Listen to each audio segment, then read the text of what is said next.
Good morning, everyone. We will start now. If you could kindly remember to mute yourself if you haven't.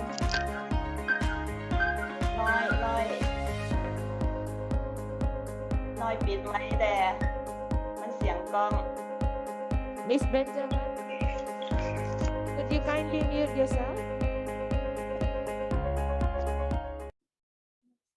Mute.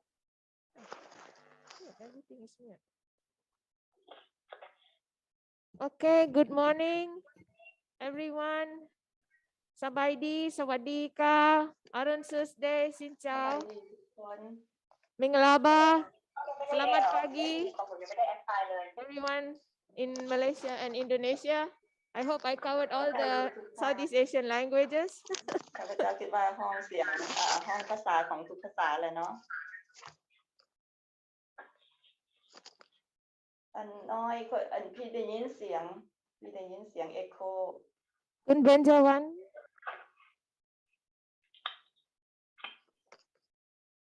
Okay. We still have audio.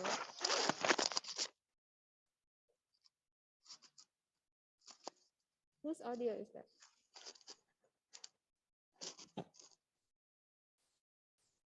Okay.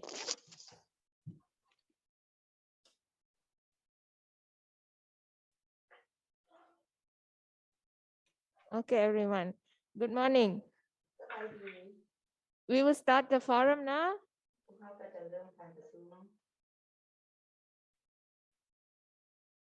Good morning and welcome to the Today Forum on Mainstreaming Agrobiodiversity for Sustainable Food Systems in the ASEAN region. Yes, Magandang Umaga. I forgot the Philippines. This event is proudly brought to you by the Mekong Institute, made possible by the generous support of the Stockholm Environment Institute and the Swedish government. The event is also organized in partnership with the New Zealand Aid Program. Recording in progress.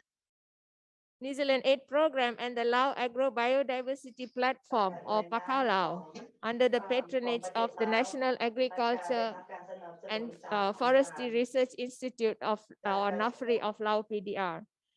I am Ratna Devi Nadarajan, Program Specialist from Mekong Institute. Together with me is Miss Maria Teresa F. Medialdia, the Director of the Agricultural Development and Commercialization Department, Miss Anne Claudine Dayadayo, and Miss Wasana Lochai, my two able colleagues. And on the technical side, we have Mr. Naratip Dahan, providing the backstopping support to ensure we run the online forum with minimum disruption. Also, we are honored by the presence of Ajahn, Associate Professor Suit Lauhasiri Wong from the Faculty of Agriculture of Konkan University. Kindly note that this forum has a multilingual audio arrangement for Khmer, Lao, Thai, and Vietnamese. If you are using any of these interpretation services, kindly mute the original audio on the interpretation setting when you choose your preferred language.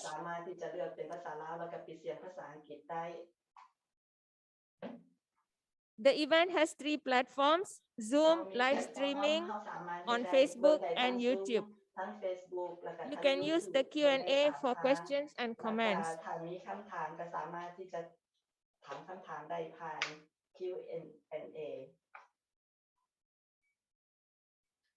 Before we begin this is a humble request to all participants to fill up the pre-event questionnaire if you haven't done so. We will post the link, or you've already got the link already. We have sent to you.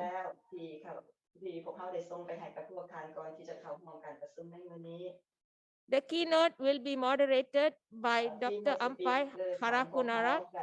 The 2 panel moderators are Associate Professor Dr. Norida Mazlan and Dr. Annie Mitin. Kindly also welcome our young moderator at during the fireside talk, which will take place at 4:30 p.m., Ms. Sumarni Laman, from the Stewards of Restoration of the Global Landscapes platform. Before we start the forum proper, kindly lend your ears to the pre-recorded welcome remark by Mr. Suryan Vichitlakan, who is also the Executive Director of Mekong Institute, and also the opening remark by Dr. Che Bunpanosai, Director General of National Agriculture and Forestry Research Institute, NAFRI of Lao PDR.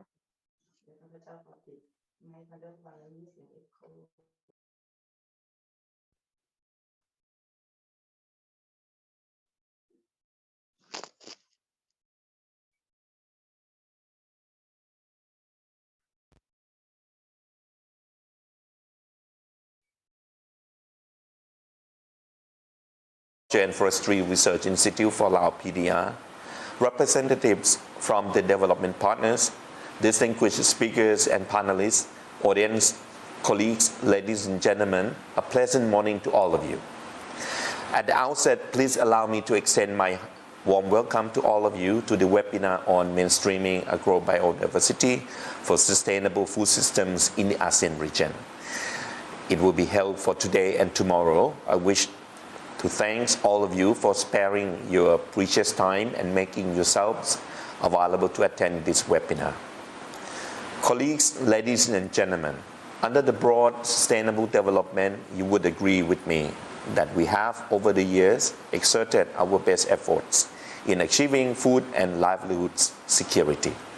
It has become clear that we cannot succeed without the sustained management of various biological resources, which is the foundation for food and agriculture. Agrobiodiversity is the result of interaction between the environment, genetic resources, and management systems and practices used by culturally diverse peoples, and therefore land and water resources are used for production in different ways.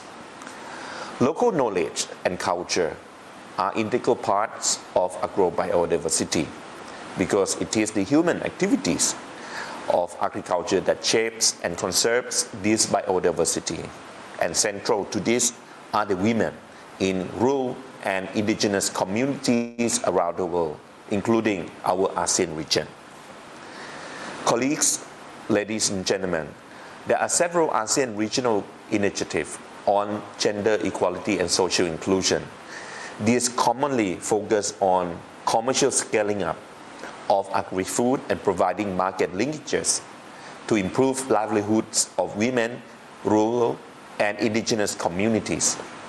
However, mainstreaming agrobiodiversity in gender equality and social inclusion could be further scaled up. This is to ensure that women in rural and also their customary use of biological resources.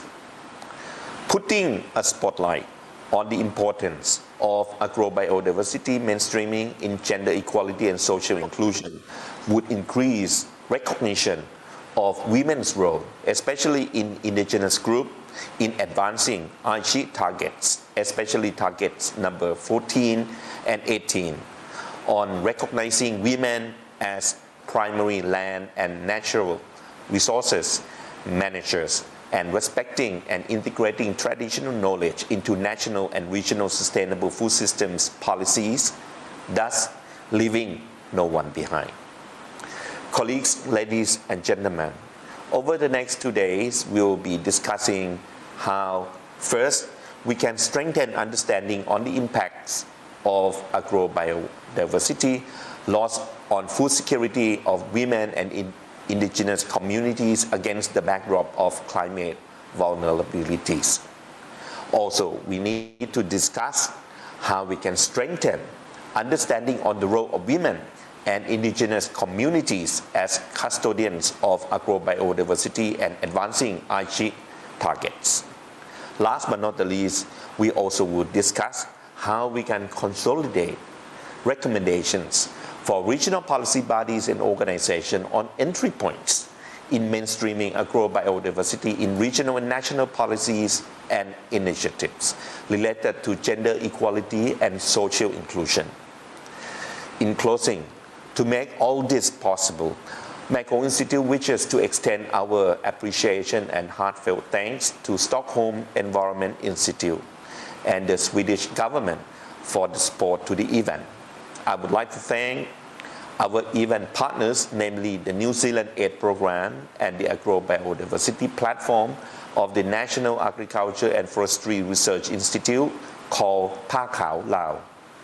To distinguished panelists, moderators, and participants for sharing your insights and inputs for the discussion, and to the organizing team led by Ms. Maria Teresa Midiodia and Ms. Ratna Devi for preparation and organization of the event. The event is envisaged to provide inputs to a white paper which will provide key considerations for gender equality and social inclusion in national and regional sustainable food system policy and strategies. This is so that the current and future generations continue to enjoy the rich agrobiodiversity of the region while ensuring food security and livelihoods of those who make it possible, especially women. I wish the event a success and everyone enjoy the rich discussion and interaction we will soon have. Thank you for your kind attention and have a good day. Ensuring functionality and resiliency.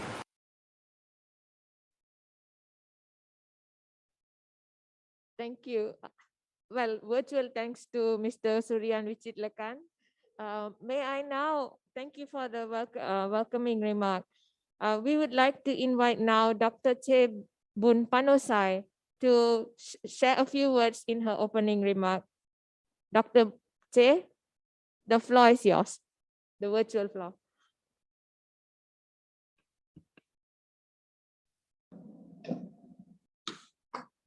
สบายดีตอนเช้า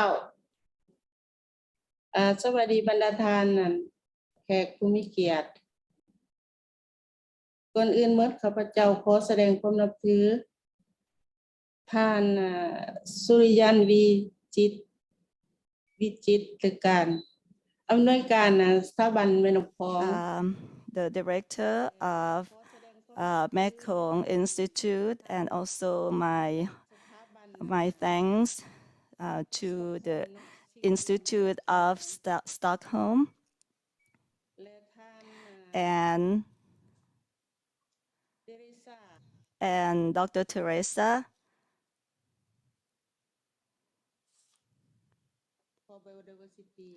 Director of Biodiversity of ASEAN, and also Director of Southeast Asian Center, and also my thanks and respect to all distinguished guests who are attending our webinar today. And today, I feel very, very happy and honored to be part of this event and for arranging this event today regarding the agrobiodiversity. As Dr. Suryan has mentioned, this is a very important webinar, and the agrobiodiversity is very, very important to our region. And the first objective that we would like to have is that the society should understand about the policy and also the loss of the agrobiodiversity, and also the safety in terms of food, and also the safety of women in general, and the indigenous communities. And the second objective of this webinar is to increase the understanding of the roles of women in the communities and also of the indigenous people, because these people are the ones that help us conserve the agriculture and farming. In the past, there have been many countries that have reported about the agrobiodiversity, but there are still gaps and problems that we should address. And the objective of agrobiodiversity is a very important goal, especially goal number 14, that we should protect our ecosystem. And goal number 18 is to use the local knowledge, the traditional knowledge, to make it sustainable. So these two objectives have been implemented by many countries, but it's still not quite well known. And there are many places that have not reported the result. So in order not to have this type of problem again, so we would like to address this development of agrobiodiversity. That's why right now we are gathering different partners and organizations and the people that are protecting the agrobiodiversity to come together to develop and support this work so that it becomes more sustainable. Because agrobiodiversity is something that is very, very important in development of food development, development of farming, so that farmers can use to help with their livelihood. It will help the livelihood of also for the animals. By having this, farmers will be able to sustain themselves even though they live in the rural areas. So it is so important that we cannot ignore. And about the women federations in the rural area and in the indigenous communities, they have a lot of important roles in conserving and also in the implementing of the agrobiodiversity. And these people, they have their own ways, their traditional knowledge we do not know of. We do not know all of them. We have not done any research or any survey or recorded this very essential information and make it in a system so that people in the new generation can follow. If we do not do this, if we do not record it, if we do not do any research, the new generations will not know, we will not get any of this knowledge, and it's going to be a waste.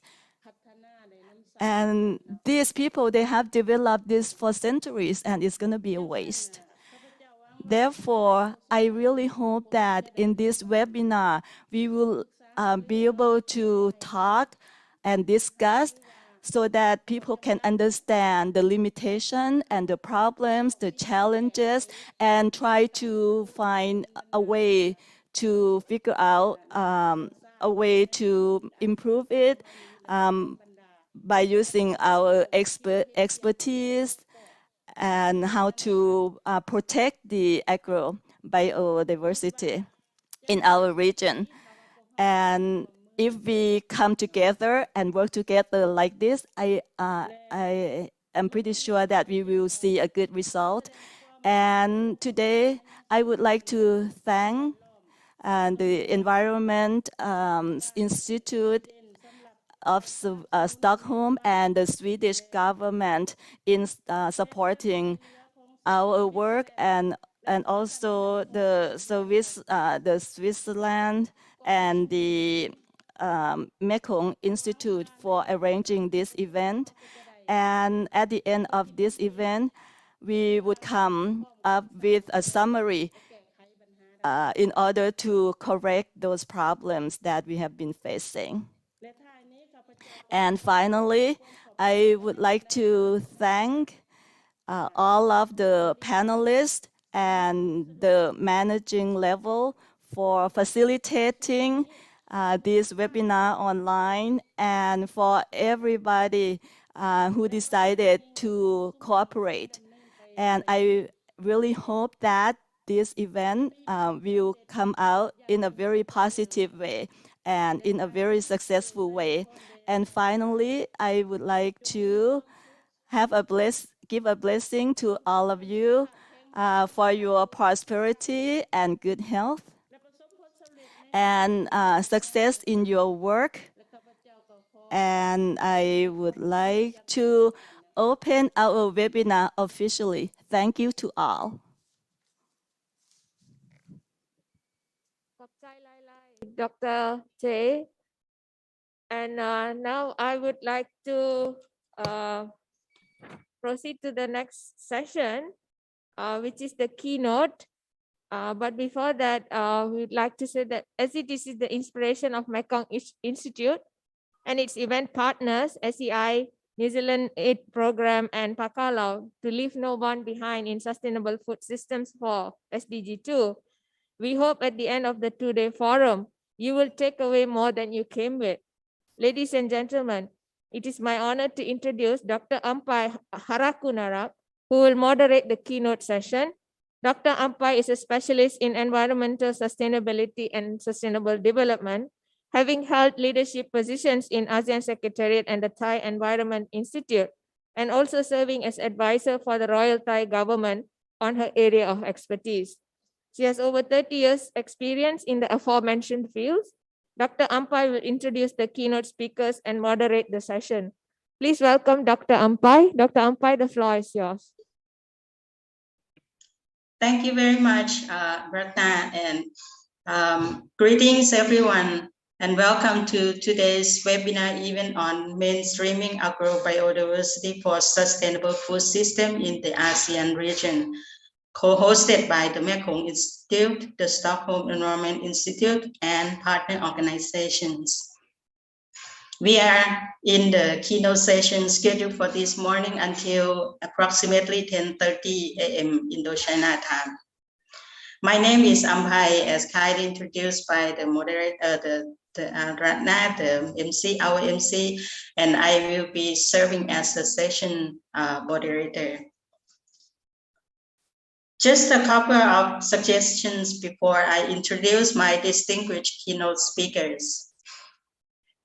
We have approximately 40 minutes for this keynote session. Each keynote speaker will have 10 minutes for speech, please. And then followed by approximately 10 minutes of question and answers, if time permit.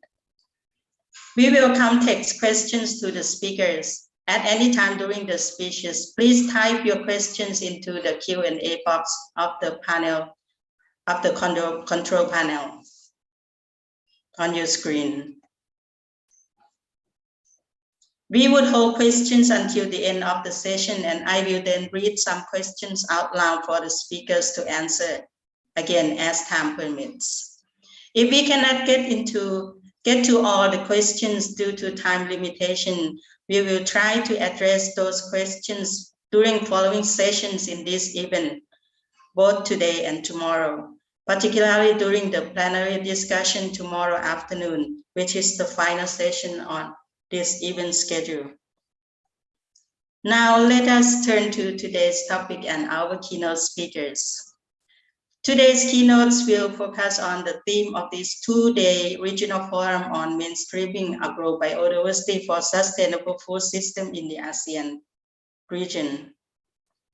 As outlined in the opening remarks by the Executive Director of the Mekong Institute, the forum discussions are driven by the need to counter key challenges to sustainable food production in Southeast Asia, mainly agricultural biodiversity loss due to several factors, including the lack of the knowledge and data on agrobiodiversity and traditional or indigenous agricultural practices likely to be exacerbated by climate change. Another important interrelated point that the forum will also address is that there is a need to turn to the enduring custodians of the agrobiodiversity for food security and livelihood. In particular, rural women, indigenous women, farmers, and indigenous communities. These key points are obvious indeed and familiar to most of us, as they are already being explicitly included in the global goals and targets, particularly the Aichi biodiversity targets, namely 14 and 18, and the Sustainable Development Goals. Several goals indeed, such as the SDG 2 Zero Hunger, SDG 5 Gender Equality, and SDG 15 Life on Land. What may be novel, particularly to our Southeast Asian region, are the solutions in practice and solutions opportunities. How will the issues around agrobiodiversity receive serious consideration from policymakers? How do we manage to mainstream agrobiodiversity for food security and livelihood in relevant regional and national policies, strategies, and initiatives related to gender equality and social inclusion? Centered to today's keynote addresses will be the core messages to set the stage for the further recommendations and intensification of national and regional efforts, as well as international support to mainstream agrobiodiversity for sustainable food system in our region. We are very fortunate to have with us today the executives of 3 of the leading institutions in the subject of agrobiodiversity for sustainable and inclusive food systems, particularly in the ASEAN region. It is my pleasure to introduce our 3 distinguished keynote speakers. Mr. Neil O'Connor, the director of the Stockholm Environment Institute Asia Center. Ms. Carissa Arida, Director for Programs Development and Implementation of the ASEAN Center for Biodiversity, or ACB, on behalf of the Executive Director of the ACB. And Dr. Chai Bunpanusai, Director General of the Lao PDR, National Agriculture and Forestry Research Institute. Now, moving along to our session, I am pleased to present to you our first keynote speaker, Mr. Neil O'Connor. Mr. O'Connor is the director of the Stockholm Environment Institute Asia Center in Bangkok, Thailand. He has over 20 years of environment and development experience and has worked in senior leadership and management roles in various organizations across Europe, Asia, and Africa. Prior to joining SEI, Mr. O'Connor served as director of WWF Eastern and Southern Africa and Concern Universal, working on biodiversity conservation and agroforestry. In his current capacity at the SEI Asia Center as the SEI Center Director, Mr. O'Connor leads a multicultural team of environmental and social science experts to develop particular practical solutions to bridge science and policy. He is passionate about building resilience in the region through sustainable green finance and strategic partnerships with the public and private sectors. Stockholm Environment Institute is the international non-profit research and policy organization that tackles environment and development efforts in Asia and the Pacific. A rights-based approach as well as gender and social equality are central to the program. Mr. Neil O'Connor, welcome and thank you for addressing today's keynote. The Zoom floor is yours, please. Thank you very much. I hope everybody can hear me clearly. Dr. Ampai, thank you very much for the welcoming remarks for me. I'd like to say thank you also to Mr. Suryanan Viklakarn, the Executive Director of MI, all my fellow panelists. I feel I'm in a distinguished audience here, but also all the participants. It's an honor to be here today to give opening remarks for this special occasion. And for those of you who don't know much about SEI, we are an international non-profit research and policy organization that aims to tackle environment and development challenges. We aim to connect science with the decision makers and try and develop solutions for a sustainable future for all. So our work often spans climate, water, air, land use issues, agriculture, governance, even the economy, and integrating gender and health across this, and so much more. So we always try and work with stakeholders, key partners, beneficiaries on the ground who we feel are at the heart of our efforts to build capacity, strengthen institutions, and equip us all for long-term change. Today's event, we're looking at mainstreaming agrobiodiversity for sustainable food systems in the ASEAN region. And here we highlight many. In Asia, for example, 85% of this agricultural sector is in the hands of family farmers. And in many cases, these are often poor, marginalized, in remote areas. They have little access to information, and they have no access to kind of tools that can help them to adapt to climate change.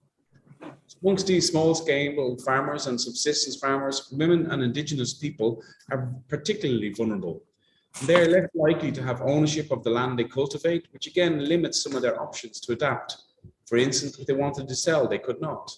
And yet this same lack of ownership also exposes them to the growing risks of forced displacement. So in this context, our current food production systems do not adequately protect all of our stakeholders, who by their nature and work are key to agrobiodiversity. Indeed, women and indigenous people are primary food producers. They're custodians of the traditional knowledge systems and practices that we just heard. They maintain the sustainable use of our natural resources, and it is directly linked to their own survival, so they put their life towards supporting it. This often includes selecting and storing seeds, enhanced knowledge of the species diversity that keeps our farms agrobiodiverse, and these can help kind of protect against the adverse changes of climate, so that it doesn't threaten their agricultural production, but rather gives them long-term resilience and sustainability. We need to harness that understanding and knowledge. However, very often, women and indigenous communities, their contribution to agrobiodiversity is systematically overlooked, rather in favor of the more technological approaches considered by modern agriculture. However, such mainstream approaches to agriculture also can threaten this traditional knowledge and make people dependent on unsustainable agricultural practices. And this can lead to further indebtedness or environmental destruction. And we often see that families are encouraged to borrow to upgrade, get new machinery, new technologies, but this can push people into further debt, causing more harm than intended. And we've got to make sure we protect families against this.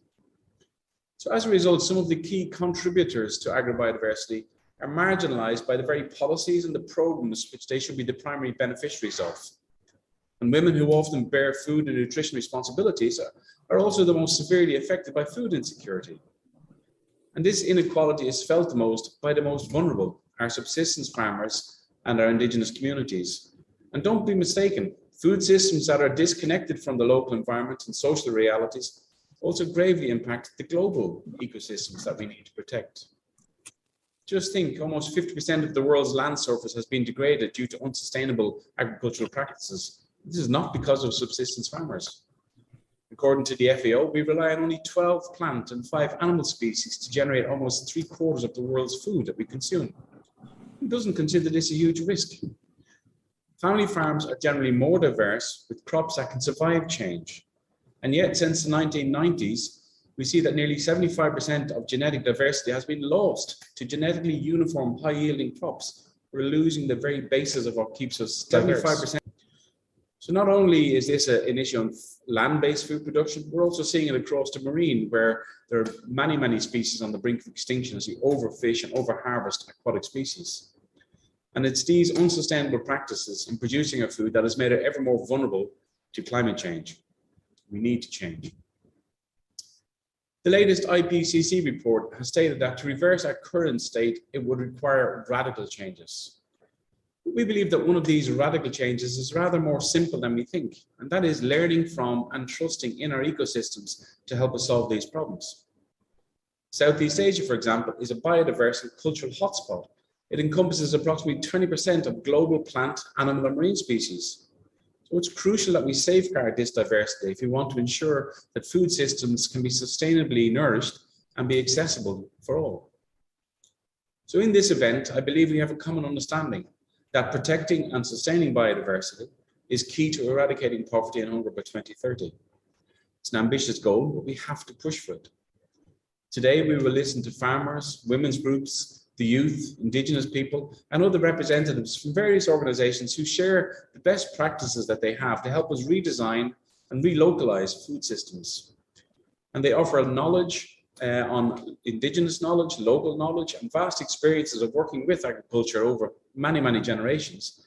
And that needs to be validated and used further to help us all to reassess the current food production practices. We need to become sustainable.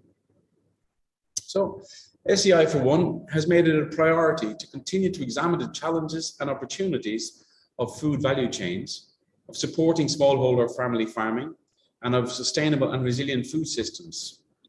And we host many forums and events just like this one that offers platforms for companies, governments, financial institutions, and NGOs to find ways to support the small-scale family farmers across Asia. And these smallholders are, in many respects, the custodians of the landscape in which we grow all these crops. So it's vital to support such rural communities to ensure they are given the viable options and allowed to play a role in protecting these ecosystem services, and particularly that their voices are heard from local to national policy levels to further sustainability. We need to stop seeing smallholders as a liability, but rather work to collaborate with them and support them in managing our landscapes and protecting our ecosystem services. And this should be a key part of any response to climate change and integrated from the beginning as farming methods change and may be modernized. SEI has also a clear goal of mainstreaming gender equality and social inclusion in the transforming agricultural and food systems. We have urged that women's rights and their roles in food systems, both at the farm and the household level, should be recognized and valued. And we need to dismantle barriers that see women continuously regarded as secondary farm laborers. We need to increase women's ability to organize and participate in collective actions to discuss these inequalities, build solidarity, provide mutual support, and develop sustainable business plans in relation to agricultural value crops. So our evidence-based policy recommendations underscore the need to include a human rights-based approach to food security, underpinning the food policies and creating inclusive value chains for smallholders, and fostering multi-stakeholder partnerships as a pathway to more resilient, inclusive, and sustainable food systems. But we also need to facilitate access to this information, both to small-scale farmers about climate-smart agriculture and adapting to the future, but also to the decision makers about traditional and indigenous knowledge practices that can be upscaled. And I believe that it's occasions like this that serves us very well. It's an excellent opportunity for us to all come together to build these partnerships that are required and to put us back on track to achieve the SDGs and redesign our food systems. So with the support of the government of Sweden, SEI under the Strategic Collaboration Fund is able to collaborate with such transboundary partners like the Mekong Institute to bring together the women, the farmers, the indigenous people and the youth to help transform agrobiodiversity and make our food systems more inclusive and sustainable. And I know we aim to produce key outputs from this event, so I invite all participants and panelists to make use of the event, not just as a chance to raise awareness on the importance of agrobiodiversity in food systems, but also to create pathways for actions for future policy influence, where we can all work together. So I'd like to end with just one quote from the vision statement on which the UN built its decade of family farming. And it states as a vision, a world where diverse, healthy and sustainable food and agricultural systems flourish, where resilient rural and urban communities enjoy a high quality of life in dignity, equity, and free from hunger and poverty. So it's clear to me, and I think to SEI and to all of our participants, that family farming, where women and indigenous communities play a fair and equitable part, is an essential element in achieving this vision, particularly in the face of climate change. Ladies and gentlemen, I hope you all enjoy the event and get some great value from this and help support how we kind of create those partnerships to drive that change for a sustainable future. Thank you. Thank you very much, Mr. O'Connell, for kindly addressing insightful background and updates on the importance of the agrobiodiversity and key custodians, and also the ACI strategic collaborative and funding support currently for fostering regional cooperation and policy dialogue for achieving SDG goals and Aichi targets that harnessing the benefits of agrobiodiversity to build sustainable and inclusive food systems. Thank you so much, sir. Now, please welcome our next keynote speaker, Ms. Clarissa Arida, ACB Director for Programs Development and Implementation. Ms. Arida has extensive national, regional, and international experience on biodiversity, ecosystem services, and integrated coastal management. Prior to joining ACB, she served a number of regional and international organizations, including the Partnerships on Environmental Management for the Seas of East Asia of MC and UNDP Philippines, covering areas such as biodiversity conservation, climate change, or greenhouse gas reduction, and also international waters protection. The ACB is ASEAN's response to the challenge of biodiversity loss. The center responds to the needs of the ASEAN member states in various areas of biodiversity conservation and management, including agricultural biodiversity. Ms. Arida, welcome, and thank you for addressing today's keynote. The Zoom floor is yours, please. Thank you very much, Dr. Ampay, and good to see you again. Mr. Suryan Vichilarkarn, Executive Director of the Mekong Institute, Dr. Chaibun Panasai of NAPRI Lao PDR, Mr. Niall O'Connor, previous distinguished speaker. On behalf of Dr. Teresa Mundita Lim, I am delivering this keynote message on the initiatives of the ASEAN Center for Biodiversity on mainstreaming agrobiodiversity for sustainable food system in ASEAN. This is indeed a very relevant event, and we thank the Mekong Institute, the Stockholm Environment Institute, and the Swedish government and partners for organizing this forum. Dr. Lim sends her best felicitations to the success of this forum. She could not join us today as she is in Dubai, where the ASEAN Center for Biodiversity and the representatives from the ASEAN member states and the ASEAN Secretariat are participating in the Expo Dubai 2020. The Dubai Expo, opened in October 2021, also features the ASEAN region's rich biodiversity and showcase our wondrous culture through the colorful exhibits and impressive pavilions. And these beautiful displays in the Dubai Expo are linked with what we are offering in our region in terms of the wealth of biodiversity of ASEAN. The ASEAN region has a lot to be proud of in terms of biological resources. About 20% of the world's known plants and animals are found in the ASEAN, yet we only occupy a mere 3% of the world's total surface. We have some of the best tasting and distinct recipes and ingredients that are traded across the world, making agriculture and food production an important economic contributor in the region.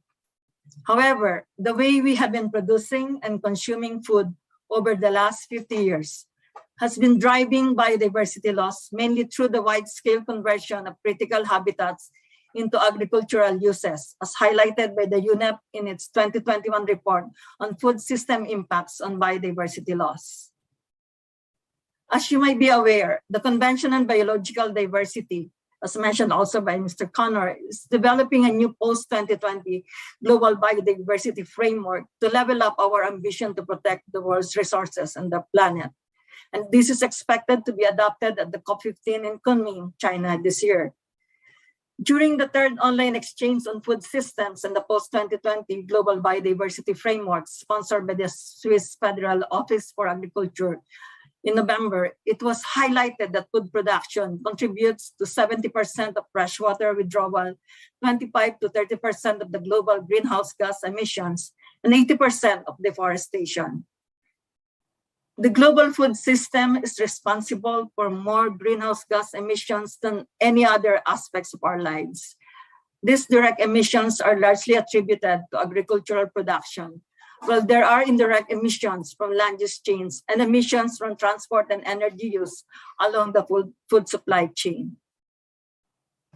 We continue to experience harsher droughts, unpredictable rainfall patterns, and even the surge in agricultural pests and diseases. According to the ASEAN State of Climate Change report in 2021, these impacts are particularly significant to the region since most national economies are highly dependent on agriculture and other sectors. If there is one thing that we can learn from the present crisis that we are facing, we are inextricably linked with nature. The unabashed utilization of biological resources contributes to the degradation of habitats and dwindling population of species, increasing the risk of further zoonotic outbreaks and exacerbating climate change. During the first phase of the CBD COP15 discussion, world leaders and experts agreed that we must act now to halt and reverse biodiversity loss. Among the crucial actions that we can collectively take is transforming our current food systems to a more sustainable and climate resilient one, as also highlighted by our previous speaker. How do we do this? What can we do to minimize the adverse impacts of the food systems while building resilience and developing the adaptive capacities of the communities against climate change? While agriculture has always been identified as among the culprits of environmental degradation, it can contribute to conservation. The first step in transitioning to a more sustainable and healthy food system in the region is by looking at it through the lens of agricultural biodiversity or agrobiodiversity. So this is indeed a fitting two-day conversation on the importance of agrobiodiversity and mainstreaming the biodiversity concerns into the agricultural systems. Agrobiodiversity embodies the link between biodiversity of natural ecosystems and those components which are human managed. Food and livelihood are among the valuable ecosystem services provided by thriving biodiversity. But as resources become finite, we must ensure to use and manage them sustainably. In 2020, the ACB commissioned a study to look at some of the best practices in agrobiodiversity conservation in the region. 6 case studies from Cambodia, Indonesia, Malaysia, Myanmar, Philippines, and Thailand highlighted practical applications in agrobiodiversity management. But good practices for agrobiodiversity maintenance and management are highly context-specific.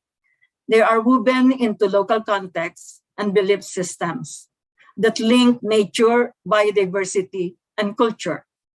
These practices are often anchored in traditional ways. Agrobiodiversity allows for the integration of various knowledge sources that help further enrich its application. Mainstreaming these agrobiodiversity practices, therefore, does not merely mean replicating what has been done, but rather unpacking good practices from one context and identifying key elements and principles that can be used to build innovative or strengthen practices in other geographic regions or sites. And Dr. Chai and Mr. affirms the crucial role of biodiversity in the recovery and sustainable development post-pandemic. The framework emphasizes the cross-cutting nature of biodiversity and the importance of cross-sectoral and intersectoral cooperation at the ASEAN level. Thus, the ACB promotes programs and initiatives that aim to integrate biodiversity in various sectors and segments of society, including women and youth, and support transformative actions and engagement. One of our recent initiatives on mainstreaming agrobiodiversity is our collaboration with the Non-Timber Forest Products Exchange Program, a network of forest-based local and civil society organizations in ASEAN, currently working with the ASEAN Working Group on Social Forestry in its work on wild foods, livelihoods, and food security. The ACB also supported the project in collaboration with the GIZ and ASEAN Germany Cooperation on promoting sustainability and market values of biodiversity-based products through sustainable protocols and participatory certification processes, which aims to increase the consumption and market reach of biodiversity-based products, improving livelihoods and incomes of our farmers and producers.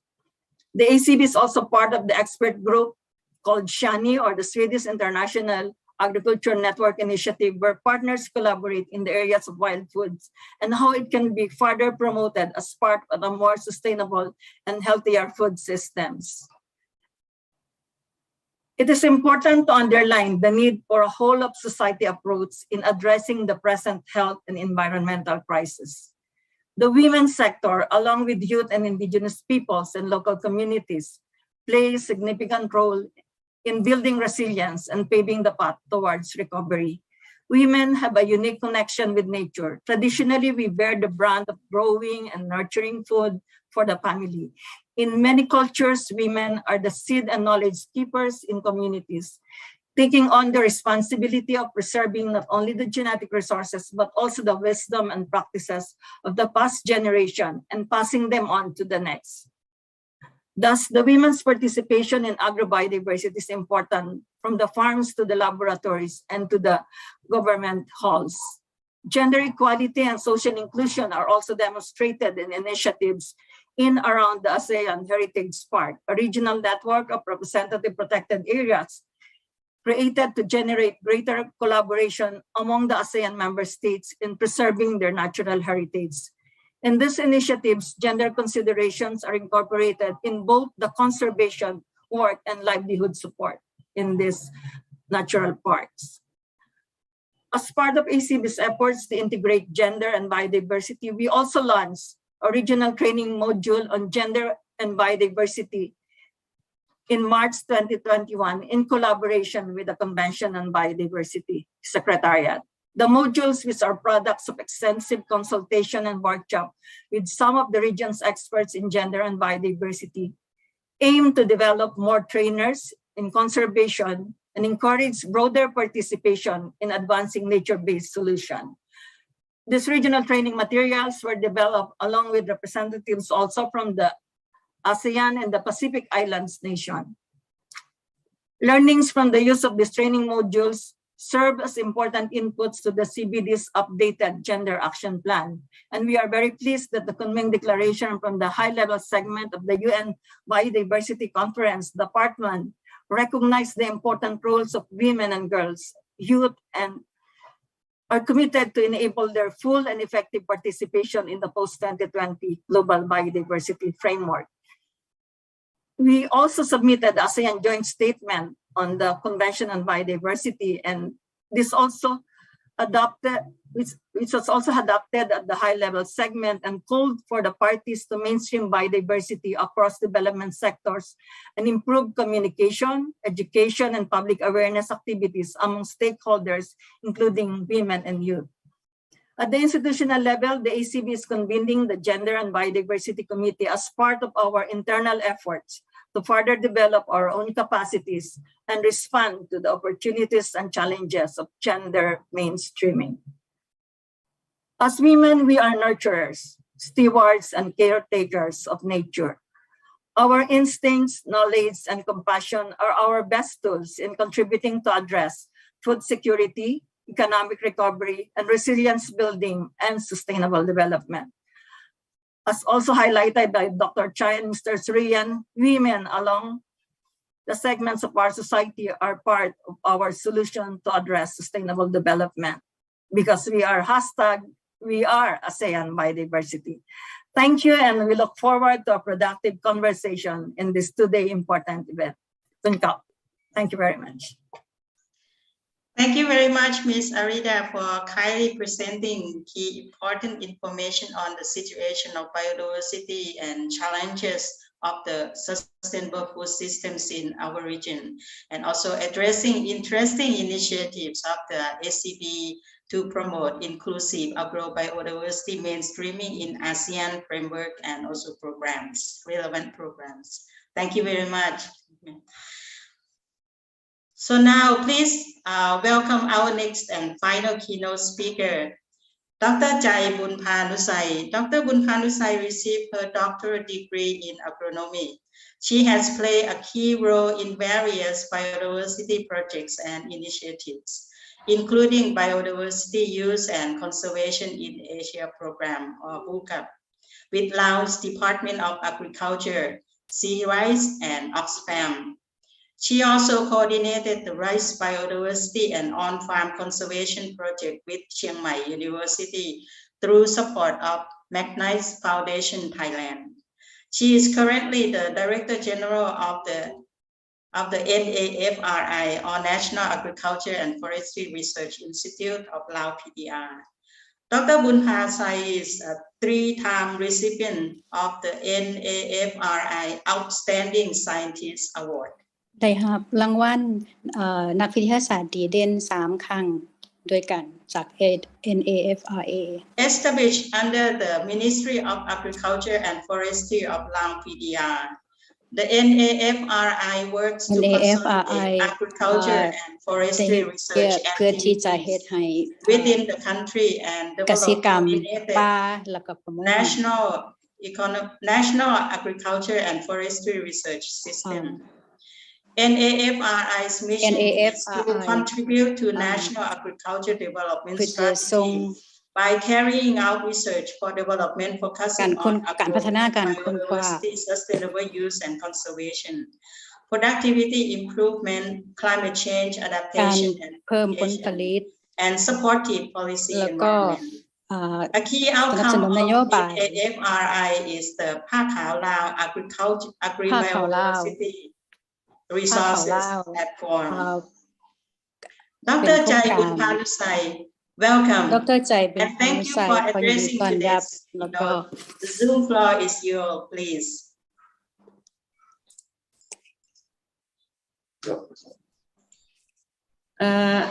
ก่อนอื่นเมื่อขอแสดงความขอบใจ ก่อนอื่น ด I ร would อัม like ไพ to thank you Dr. Ampai that ประวัติความเป็นมาข้าพเจ้าผู้ขอบใจหลาย uh และแสดงความนับ tell ถือบรรดา my profile, I would like Kansan. to wish the respect for all ladies and gentlemen. I would like to give my comment about development for women in rural area in Laos and indigenous that who work for conservative agrobiodiversity. The role of gender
ปี2015นี่มี6 ล้านกว่าคนแต่ว่าเดี๋ยวนี้นี่ 7.8 ล้านคนแล้วนะ Dr. Chai จ้ะ Dr. Chai เพิ่นบ่ได้ยินบ่ สบายดี Dr. Chai สบายดี I'm sorry.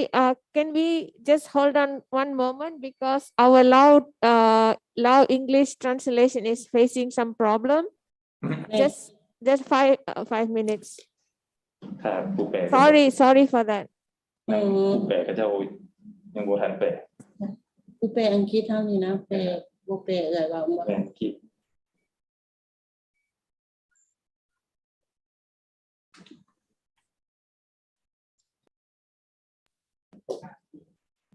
นาทีอ่ะ hello เดี๋ยวครับ hello Hello Okay now okay this is Noi, can you hear me? น้อยผู้แปลว่า Yes, now we can hear you. Okay Okay, Dr. Chai, sorry for that. Okay, The floor thank is you. yours. ข้าพเจ้าขอเสนอคืนตื่มเนาะ I'd like to need help.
พันได้อยู่และถาม go มา to the เบิ่ง sea, เรื่อง but we พล still เมือง can เนาะ conserve the biodiversity.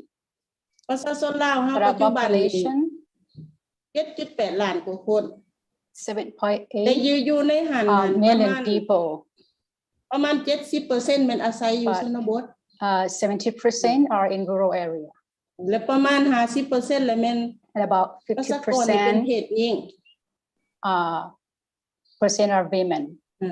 และข้าพเจ้าอยากเว้าในนี้ว่า And I would เพ like ศหญิงนี่พวกเฮา to มันมี say หลาย that เนาะ women, แล้วก็อยู่ชนบทแล้วก็ชนเผ่า there are many that live in rural area and also are แม่หญิง indigenous. นี่มันมีบทบาทสำคัญในแขนงเกษตรกรรม Women เพราะว่า has many ส่วน important ใหญ่จะ roles เป็น in ชาวเกษตรกร agriculture because most of them are farmers. และกำลังแรงงานกสิกรรมส่วนหลายก็มี 50% คนอยู่สปปลาวของพวกเฮาเนาะ Agriculture labor are แต่จัง 50%. ซั่นจึงว่าเฮ็ดจึงเว้าได้ว่าอันเวียกงานนั้น So การผลิตกสิกรรม I can ในแม่ say น that มีบทบาทสำคัญหลายอยู่ในสปป labor ลา in ว agriculture is important in Laos, และอันเฉพาะถ้าว่าอันสภาพ especially การเปลี่ยนแปลงอันน่ะภูมิสันฐานในแขนงก the สิกรรม landscape อยู่ในส change ปปลาวเฮานี้ in agriculture in Laos. กสิกรรมแบบอันน่ะเลี้ยงชีพก้าวไปสู่กสิกรรมอันทันสมัยไปถึงตลาดนั่น We will จะเฮ็ดให้กระทบถึงชาวเกษตรกร for โดยเฉพาะแม่นแม่หญิงในชนบท agriculture to เพราะว่าแม่หญิงในชนบทนี่ market โดยเฉพาะแม่นบรรดาเผ่า women in rural, บ่แม่น especially มีความจำกัด indigenous. เนาะทั้งด้านทาแห้งในการน่ะนะเขาฮอดเขาถึงตลาดทั้งด้าน They ภา have ษา limited to บางช access นเผ่า to ก็ the เว้าภา market ษากลางบ่ได้ and จะเว้าภา to ษาตนเองเฮ็ด languages. ให้ Some of them การ cannot ประสานก็มี speak การจำกัด formal language. เราต้องได้พัฒนาจุด We นี้ have to develop in this point. เพราะว่าแม่หญิงอันเหล่านี้น่ะส่วนหลายแม่หญิงบรรดาเผ่า These ชนบท women, ห่างไกลโส especially ปีก็แม่น indigenous เขาเจ้าจะได้ community, ผลประโยชน์ที่เขาจะได้รับแม่นส่วนหลายจะออกจากการสร้างเศรษฐกิจพันธุ์กสิกรรมอยู่ในสปปลาวตอนนี้แม่หญิงบรรดาเผ่านี่แม่นประกอบส่วนนั่นอย่างหลงหลายเนาะซึ่งว่าพวกเฮาก็ได้มีการศึกษาโดยเฉพาะแม่นนั่นน่ะ study โครงการ especially พระเขาลาวเนาะซึ่งว่าริเริ่มได้ program จัดตั้งปฏิบัติจาก has โครงการตาบีนั้น start เป็นโครงการหนึ่งที่เฮ็ดเวียกร่วมกับชาวเกษตรกรโดยเฉพาะแม่นแม่หญิงบรรดาเผ่าเขตภาคเหนือ women in the northern indigenous อัน community. น่ะโครงการอันนี้มันเป็นโครงการที่ว่า This เพื่อสร้างความ program เข้มแข็งให้แก่การพัฒ is นาเศรษฐกิจ strengthen และเชื่อมโยงความหลากหลายทางด้านสิ่งนานา economy พันธุ์ development สร้างรายรับ and ในชาวเกษตรกรหรือวิสาหกิจขนาดน้อยให้แก่เพศหญิง agrobiodiversity. และอยู่ในชนบท อยู่เขตภาค In เหนือหรือว่า the ภาคกลางภาคใต้ของพวกเรา northern, ก็มีแม่ยิ่ง central, or southern แม่ rural ยิ่งหลายก area, ลุ่ม women, เนาะที่ว่าเฮ็ there ด are เวีย many ก groups เกี่ยว of กับ women that work เวียกงานการอนุรักษ์น้ำใสชีวนานาพันธุ์เนี่ยเนาะ conservative and use of โดยเฉพาะแม่น biodiversity, การปก especially ปักรักษาป่าไม้เขาเจ้าก็มีส่วนร่วม forestry preservation. They also แล้วก็เพื่อการลด have พรไฟดำป่า participated อีกเนาะ and การส่งเสริม also การขยาย decrease the fire เวียกอนุรักษ์ and ชีวนานาพันธุ์ also นี่ก็มีหลายกลุ่มเนาะ the expansion of มี the กลุ่ม biodiversity มีกลุ่ work. มอนุรักษ์ There ไว้ are group อนุรักษ์ไม้แถมเนาะเขาอนุรักษ์เป็นสวนแล้วก็ไปเก็บผลผลิตหั่นสมมุติว่าไว้นี่เขาเจ้าก็เก็บ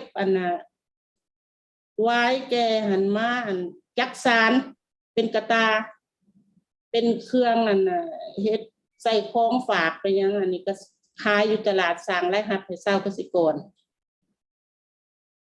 และนออ่อนของมันเขาก็ขายเนาะมักเพื่อปรุงแต่งเป็นอาหารโดยเฉพาะเป็นอาหารพื้นบ้านของเราแล้วก็มีกลุ่มชาวเกษตรกรที่เฮ็ดเกี่ยวกับการอนุรักษ์แคม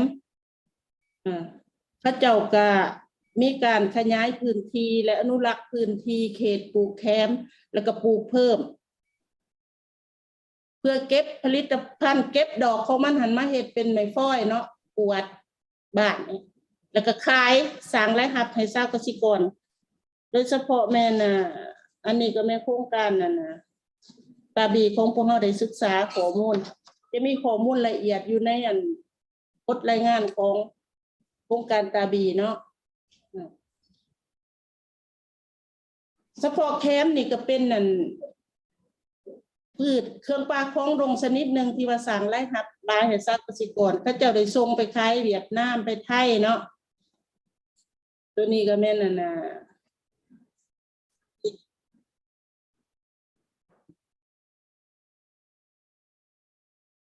than that, the farmers also grouped เพื่อป้องกันต้นแคมบ่ปลูกไม้และป้องกันบ่ให้สัตว์เข้ามาทำลายป้องกันบ่ให้ไฟไหม้ to protect, prevent animals and also fire.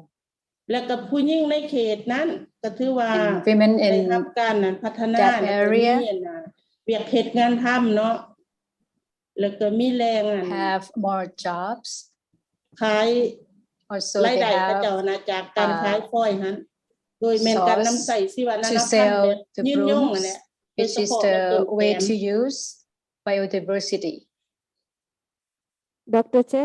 โดยเฉพาะ Sorry. เมื่อใดล่ะ Noise. Perhaps since we are having trouble with the translation, maybe we can ask Dr. มันแปลบ่ได้ดีแล้วว่า Okay. Sorry, please proceed, Dr. Chai. Dr. Chai. Yes, shall we continue? ผู้ทำอิฐใครก็บอก Yes, please continue. ฮะ เจ้าเสริมต่อ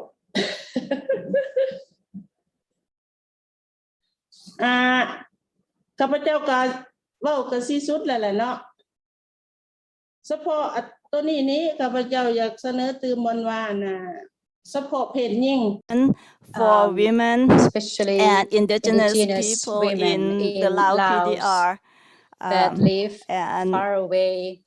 We will be part of the conservation of the biodiversity in the development because there are many groups of farmers that are in part of this and also have been supported by these various organizations, and we would like to implement and put into use the products of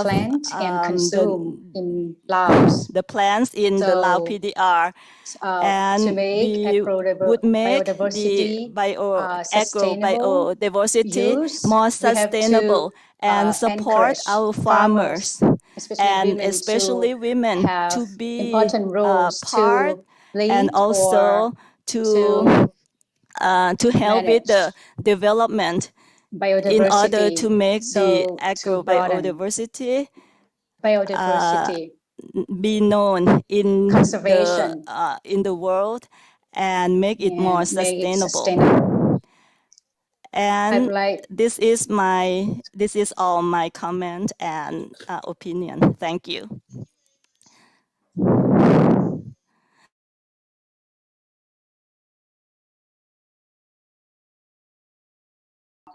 NAFRI on women and mainstreaming agrobiodiversity for food security and livelihood in Lao PDR, as well as some information on an inspiring experience of Lao agrobiodiversity platform, which I think is very interesting. It seems that we have no question in the Q&A box yet, but an interesting inquiry in the chat box. What is the best way or in context relevant manner to explain what agrobiodiversity is about? This is a very interesting question, especially for the terms agrobiodiversity, which is from agricultural biodiversity. Due to time limitation of this keynote session, I hope this question will be addressed properly during the following sessions, please. Ladies and gentlemen, that's a lot of information from our keynote speakers to take at once. We hope you will be able to carry over your thoughts into the remaining sessions and align your recommendations or inputs with these regional forums' objectives and outcomes. In our last bit of time here, we wish you all to keep considering those key points as our keynote speakers have already outlined. How do we strengthen our understanding and help advancing action-oriented policies related to Aichi Targets, as well as a sustainable, inclusive agriculture and food security related SDG? How do we recommend regional policy bodies and organizations on entry points in mainstreaming agrobiodiversity in regional and national policies and initiatives related to gender equality and social inclusion? Well, I think we are wrapping up for this keynote session. I appreciate you all attending this session. I definitely learned a lot from your participation and the keynote speeches. And I truly do hope that you have enjoyed this session and have had a good learning experience too. On behalf of the organizers, thank you sincerely for your keynote speakers. Ms. Clarissa Arida, Director for Programs Development and Implementation of the ASEAN Center for Biodiversity. Dr. Chai Bunpanusai, Director General of the Lao PDR National Agriculture and Forestry Research Institute, and Mr. Neil O'Connor, Director of the Stockholm Environment Institute Asia Center, for today's excellent and thoughtful addresses. We hope you all enjoy the remaining sessions of this two-day regional forum on mainstreaming agrobiodiversity for sustainable food system in the ASEAN region. Thank you all for your time and have a nice day. Thank you, Dr. Ampai. Thank you, everyone. First, at the out, we apologize for the audio translation problem. We are trying to rectify that as we speak now. But may I, this is a humble request to Ms. Clarissa and ACB team to probably remain until the first panel session is over, because we are touching on the impact of agrobiodiversity loss on food security and livelihood. And there might be questions to ACB with regards to what are the measures that we can influence policy in the region with the support of ACB. Is that okay, Ms. Clarissa? Yes, yeah, we will stay. Yes. Thank you so much. Okay, so we are actually way behind time. If you would indulge me to probably go to the next session, the first panel session on agrobiodiversity loss and impact on food security and livelihood. The keynote address has set the stage for today's forum, and the next session will be moderated by Associate Professor Dr. Norida Mazlan from University Putra, Malaysia, and the Sustainable Resource Initiatives of Malaysia Agroecological Society, or SERIMAS. She has co-authored and authored multiple peer-reviewed scientific papers on agroecology and biodiversity. And Dr. Norida leads the Malaysian Agroecological Society to scale up awareness on the importance of agrobiodiversity for food security and sustainable livelihood in Malaysia and beyond. Kindly, Dr. Norida, the floor is yours.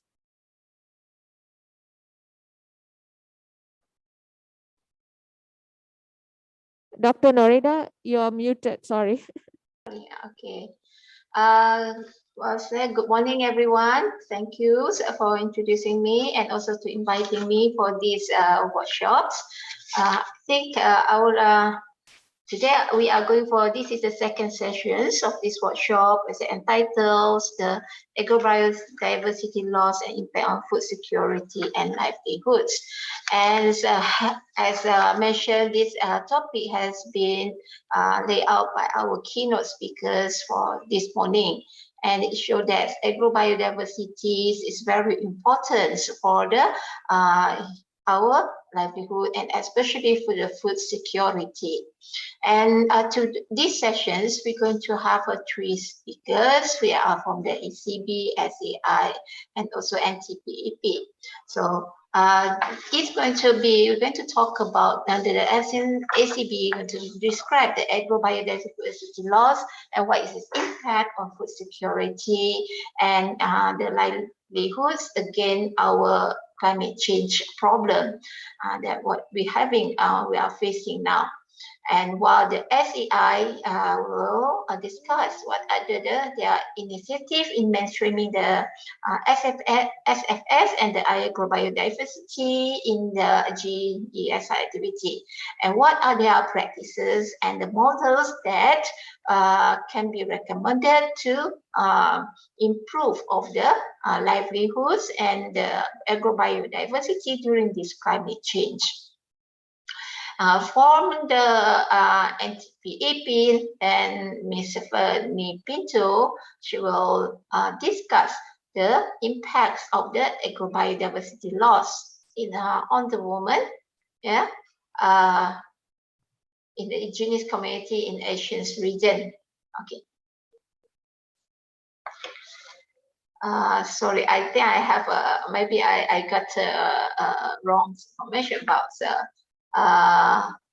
it's old. Sorry, there is no one from SEI because I've got this is from the last program that I received. So I think the first speaker is Ms. Fernie Pinto. Is that correct? Yeah. Let me introduce Ms.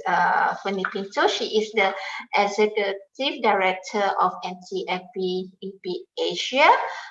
Is a regional network organizations that's supporting and promoting the strengthening of capacity of forest dependent and indigenous communities to manage their forests and sustainability. These organizations also cover 6 countries in Asia, such as India, Cambodia, Indonesia, Malaysia, and the Philippines and Vietnam. And this includes 60 partners organizations. Ms. Pinto's experience over 2 decades as a senior managers and advisors to local, regional, and international NGOs that's working in the field of community-based and natural resources management. Also in the community forestry and river basin development, right-based development and sustainable livelihood. Her field experience is particularly on the island of Palawan in the Philippines and in the lower Mekong region, where she has also supported the formations and organizational developments of local NGOs, indigenous people associations, NGO and networks. And she has a bachelor degree in communications and marketing management from the Philippines and master's degree in international developments and international policy from the United States. With that, I think we pass the floor to Ms. Fanny Pinto. Hi, good morning. May I have this slide if the organizer can project it?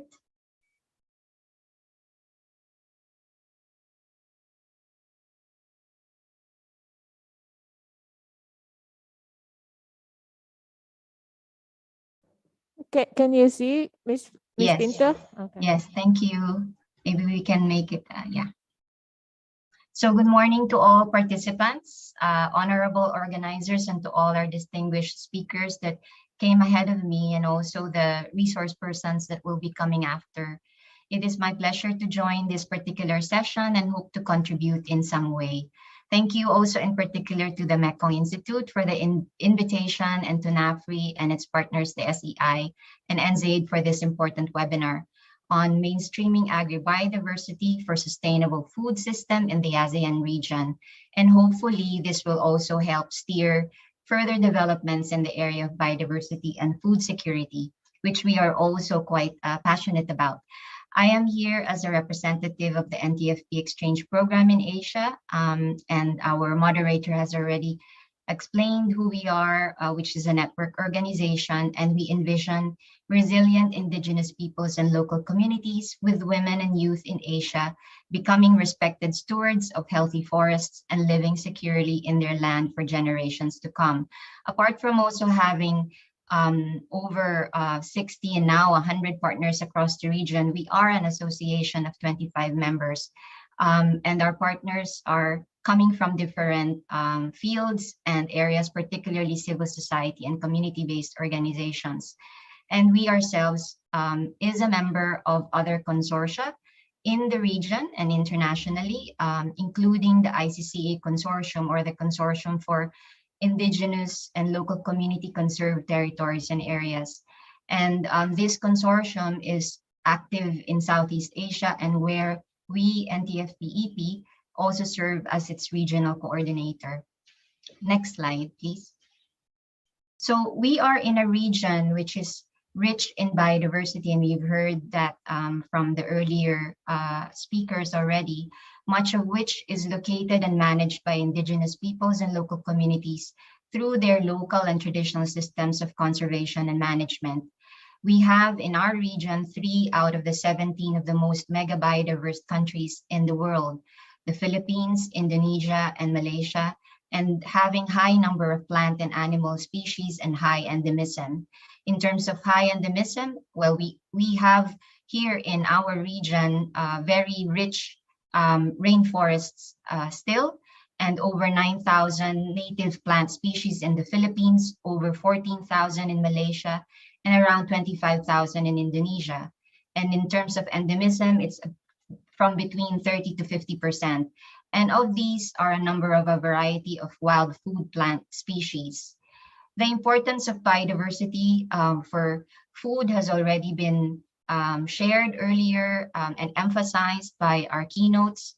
And not only that, because it is important for food, it is also necessarily and would be important for health and overall well-being of communities, both those that are living of the people living within the communities, but even outside of these communities, for the downstream, neighboring, and adjacent communities, and more also in the cities or urban areas among health-conscious consumers and sustainability-awake consumers.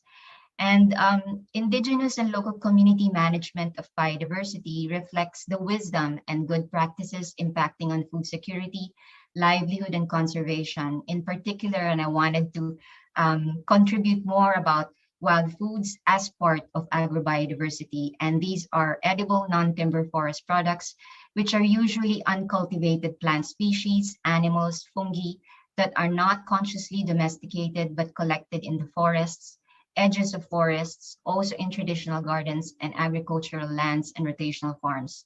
They are customarily included in local diets, particularly of local communities in forested and biodiverse landscapes. And as I said, it's becoming also part of the diets of even outside of these communities. Next slide, please. So what are the threats to agrobiodiversity and its impacts? And all of these, I'm sure there would be others that will say there are more than these, but in general, these are 5 of the threats and the impacts to agrobiodiversity, wild foods, and wild foods. And I would say, I would speak a bit more about the first one, which is on large-scale land acquisitions, which also would relate to the other threats. So large-scale land acquisitions are the transfer of rights to use, control, or own land through sale, lease, or concessions. In a recent study by the Asian Farmers Association for Sustainable Rural Development, or AFA, under the Land Matrix Initiative, there are 1,049 concluded deals in Southeast Asia, excluding forest concessionaires. And this covers a total of 16,549,946 hectares of land across 1,397 locations, particularly and only in mostly in Indonesia, Malaysia, and Cambodia, with the largest size of large-scale land acquisitions in these 3 countries, ranging from 113 million hectares to 2 million hectares. And top 3 of these large-scale land acquisitions are also happening in Indonesia and Cambodia and Lao PDR, with 274 deals. From 164 deals to 274 deals. Most of these land acquisitions have the intention for investment for agriculture, food crops, non-food commodities, mining, which I also mentioned already as part of the threats, even conservation and others.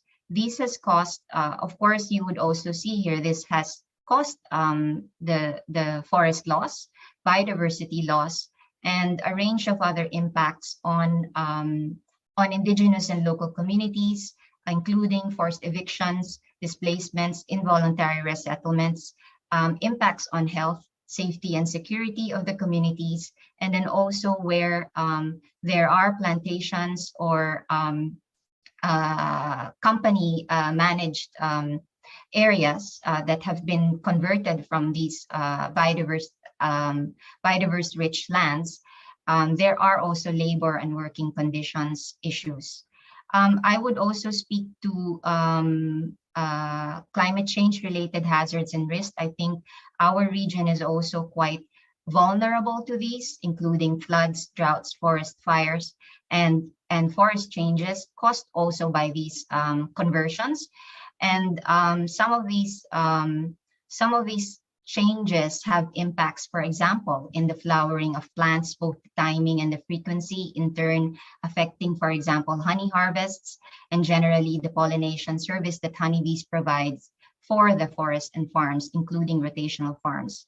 And as we know, with all these changes that are happening in these landscapes, one of the main impacts is really the restrictions that are placed now on the practice of indigenous knowledge and wisdoms, particularly around land management, on biodiversity management, on conservation, and on livelihood development of these communities. Next slide, please. I think most of these are basically the key related and fundamental recommendations that we have been able to sum up from a year-long series of dialogues and consultations that we also conducted around wild foods, biodiversity, and livelihood. And these are mainly also self-explanatory and at the same time also were emphasized by the earlier speakers. And some of these recommendations revolve around securing customary tenure for indigenous and local communities. And if this is secured, then this would automatically also help protect and enhance indigenous knowledge systems and practices, or IKSPs. There would be a protection and promotion of the vibrancy of indigenous and traditional foodways and systems. Here we talk about wild foods as well, NTFPs, and produce from rotational farms and traditional gardens, including gardens along the rivers. And it also would include different practices, including foraging, not just farming, foraging, fishing, and the NTFP collection. The last recommendation would be on linking to markets and social marketing. Innovations in the time of pandemic, access to technology and good telecommunications is as important as farm to market, road, and other infrastructure. Next slide, please.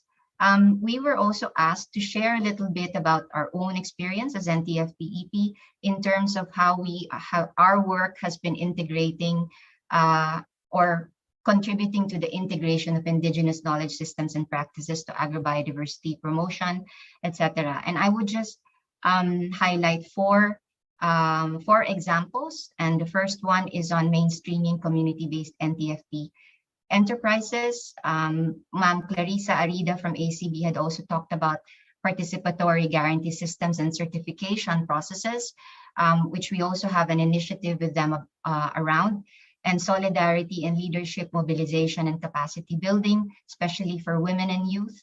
And then we also have the last one on the ASEAN guidelines and customary tenure recognition. I would speak a little bit about each one. So next slide, please.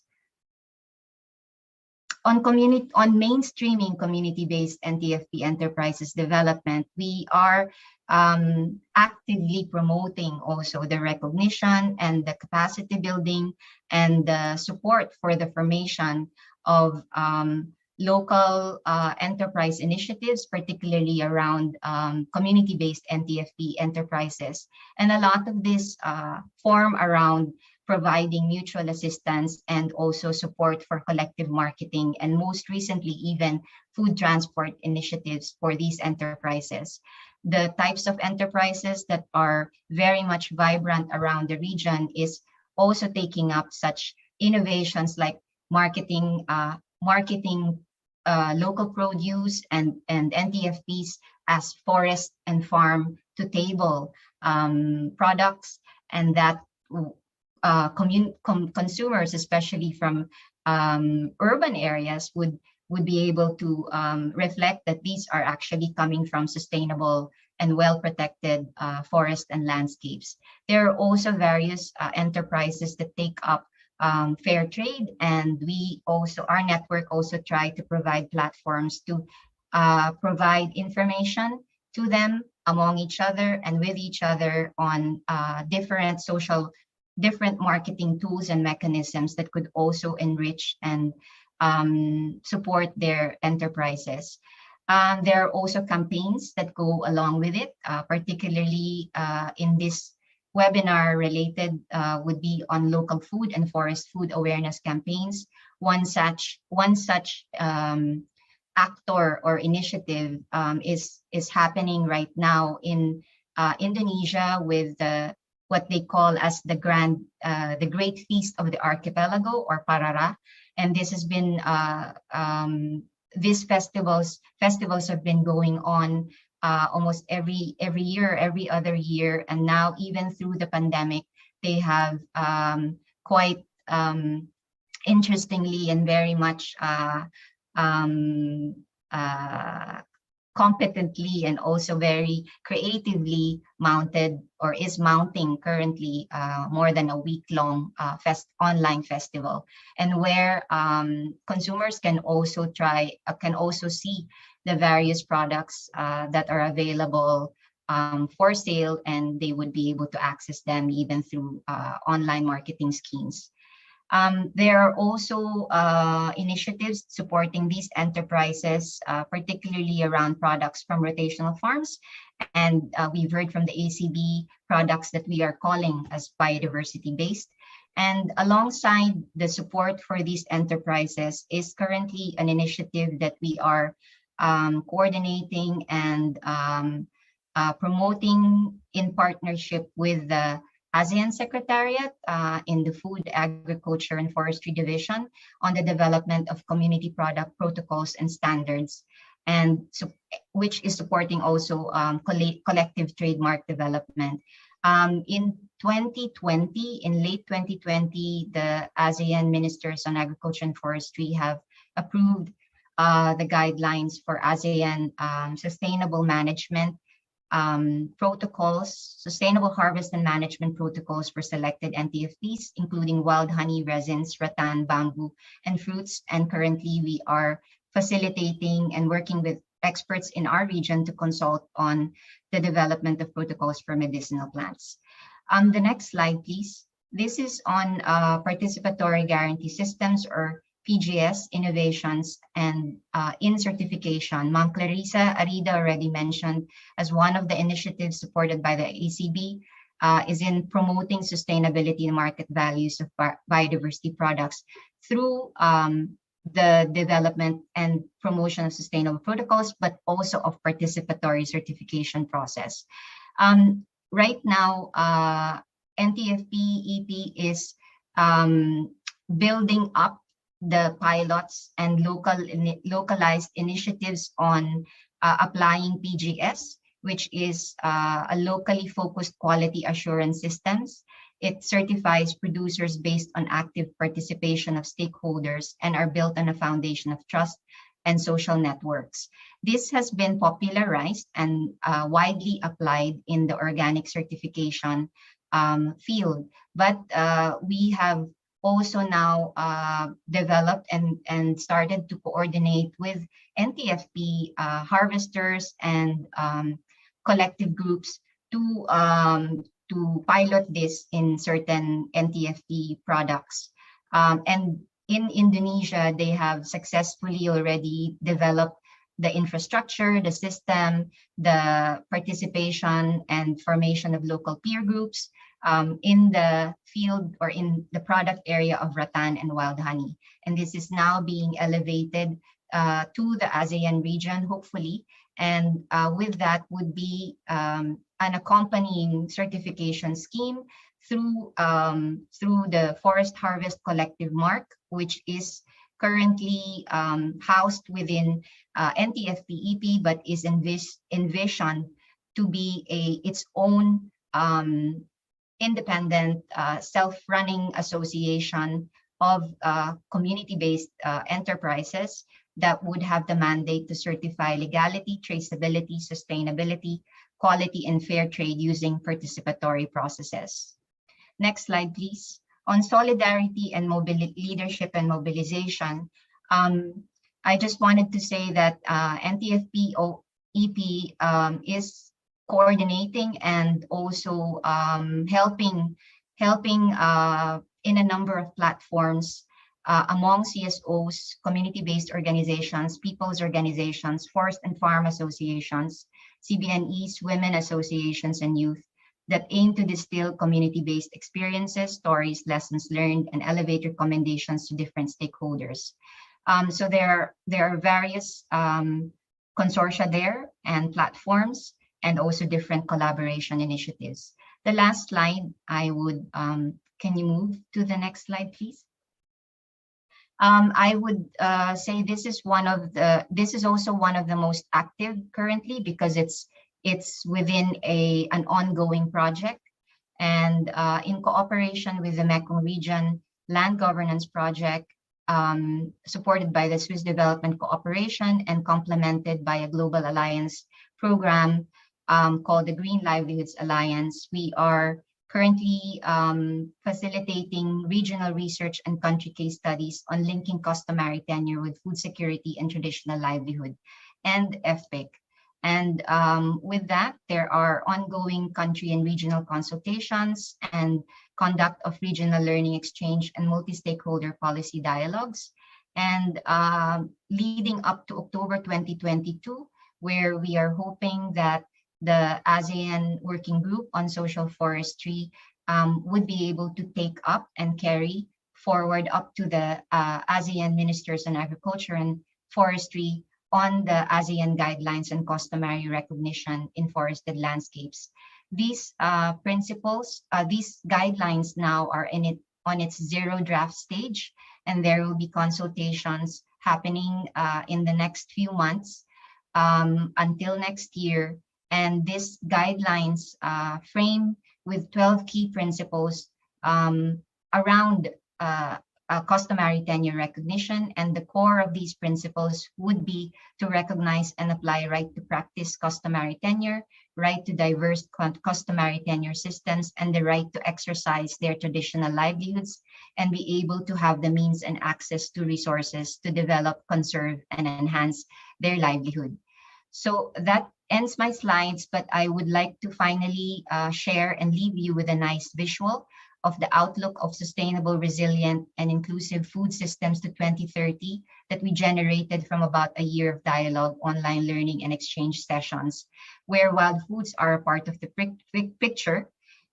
It is a very vibrant, full of stories, just like this infographic, and meant to also say that wild foods are part of agrobiodiversity, and hope that it will also be part of the mainstreaming effort. And we leave you with a 1-minute video. I hope my colleagues can share the video, the final 1-minuter. Thank you so much.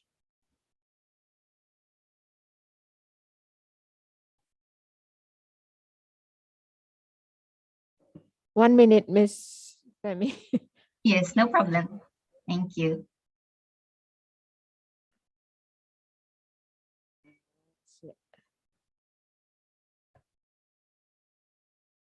Come on.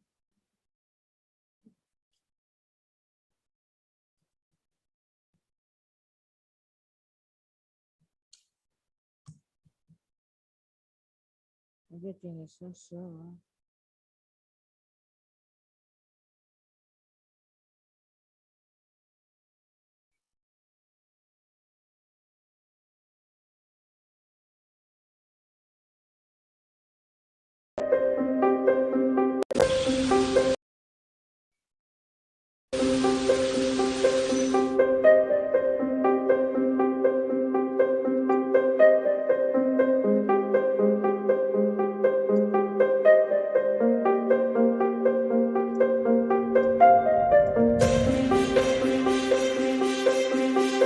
Nearly 25% of roughly 4,000 wild bee species are also in decline. Kasama na rin sa nawawala unti-unti ang sentro na kultura na pagbabahagi na. If the forest are still there, they live and they will live better lives. But there is a broken part of that truth. The forests are declining rapidly. Tenure will bring back the integrity of the forest. Regionally, knowledge about forest foods. Women plays an important role as a conservation and economic actor in rural economy.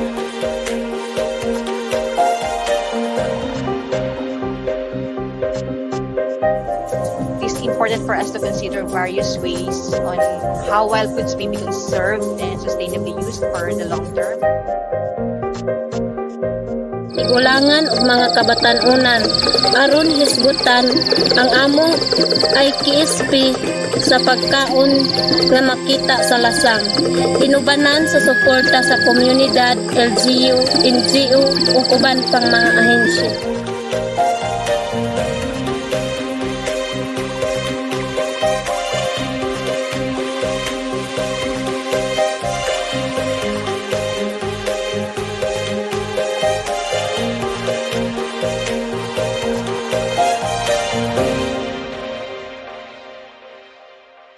Thank you so much.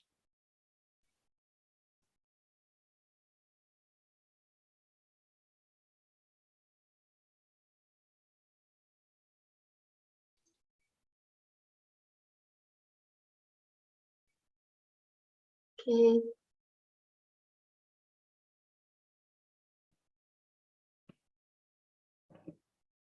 Thank you very much, Ms. Fanny Pinto. Is very interesting insights on your organizations conducted in ensuring the livelihoods of indigenous people in facing the threats of biodiversity decline. I think, okay, I'm still reading the message. Okay, sorry, I'm still looking for this.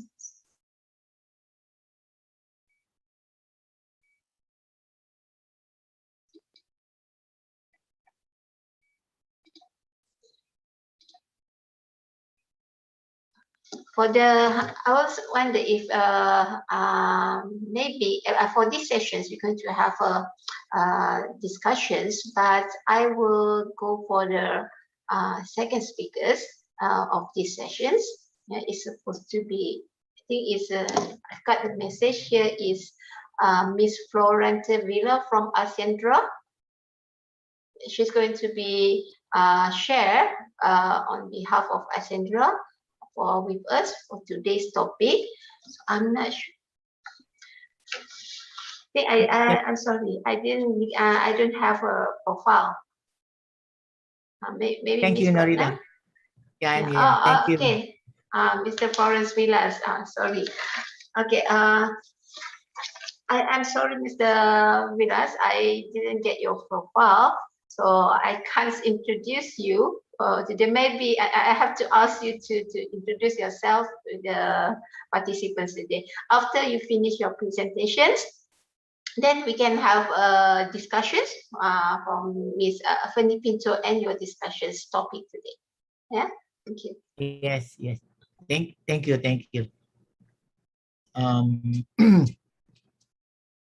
Actually, I'm Florence Villas. I am the senior program manager at ASEAN, working with farmer organization in 8 countries. So to our organizers, to our resource persons and speakers, our participants, good morning, everyone. I belong to ASEAN, which is a network of DRA members in 11 countries here in Asia.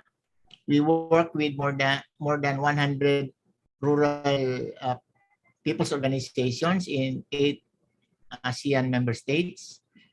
ASEAN is affiliated entity of ASEAN, directly working with the ASEAN socio-cultural pillar, specifically with the seniors officials meeting on rural development and poverty eradication. I'm asked to speak about the impact of biodiversity loss and our initiatives on contribute to agrobiodiversity.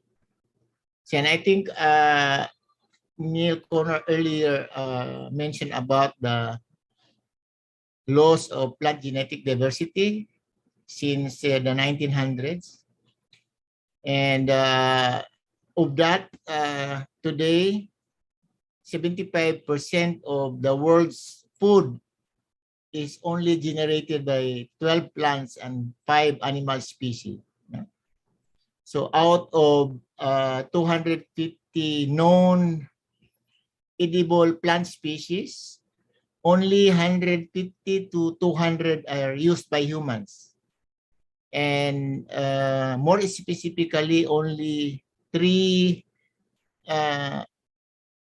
species used such as rice, maize, and wheat, which contribute nearly 60% of the calories and proteins obtained by humans from plants. So we are faced with the challenge of the disappearing food crops. No, food crops, especially food crops that do have little or no commercial value at all. For example, bananas. There are over 1,000 estimated varieties, no? Big and small, long and short. But we could no longer see these banana varieties. No? Most of them have disappeared with deforestation and the promotion of commercially viable and export-oriented Cavendish bananas. For corn, so there are many different varieties of corn. Some are glutinous, which is perfect for cornmeal grits, for corn flour, and some white corn are even used as staple food, which is secondary to rice. So there are also violet corns. Violet corns are known for their high oxidant content. But now we can no longer see these corn varieties in the farmer fields. What we can see in the farmer's field now are hybrid yellow corn or genetically modified yellow corn varieties that is produced for the animal feedstuff industry. Roots and tuber crops are the second most important source of carbohydrate according to FAO. But we have seen so many tuber and crops that is no longer in the farmer fields. For example, the giant swamp taro. I hope many of you are familiar with this, but these are common in Southeast Asia, in Oceania and Pacific Islands. They grow in swamps or marshes. In Cambodia, they used to be found along the Tonle Sap Lake and along the Mekong River. Giant swamp taro were also common in Sulawesi, in Indonesia, and in many parts of the Philippines. Giant swamp taro is also important cultural and culinary tradition in the Oceania and Pacific Islands, but is now under threat from the rising sea level and the displacement of this food crop from the growing use of imported food products. And potato, there are over 400 different types of sweet potatoes. There are purple sweet potatoes, yellow sweet potatoes, white sweet potatoes. But the potato, it has a poor image, and there is also very low awareness of consumers to its nutritional value. In fact, sweet potato remain largely traded in the informal markets, not in the supermarkets, but in the traditional markets. And it's also very expensive to transport sweet potato, especially if it relates with the longer value chain. So sweet potato is not attractive to many farmers who wish to earn higher cash incomes. So those are just some of the examples of the loss that we have in terms of losing our food crops, which contribute to the food security of communities in our nation. So thousands of flora and fauna have disappeared with the disappearance of our forest, with the damages inflicted on our coastal resources, swamps, marshes, rivers, and wetlands. And yes, women had been the lead custodians of indigenous knowledge systems, and they are leading in the conservation and the continuous propagation and cultivation of plants, herbs, roots, aromatic plant species for medicines and maintenance of health. So they are perpetuating and sustaining the use of certain plant species at the community level and the contribution of agrobiodiversity. So these are the realities on the ground. So what we do as ASEAN, so ASEAN, we work with rural people's organization. Many of them are family farmers, artisan, and small-scale fishers organizations, because we believe that rural people's organizations are mechanisms for sustainable agriculture and sustainable livelihood.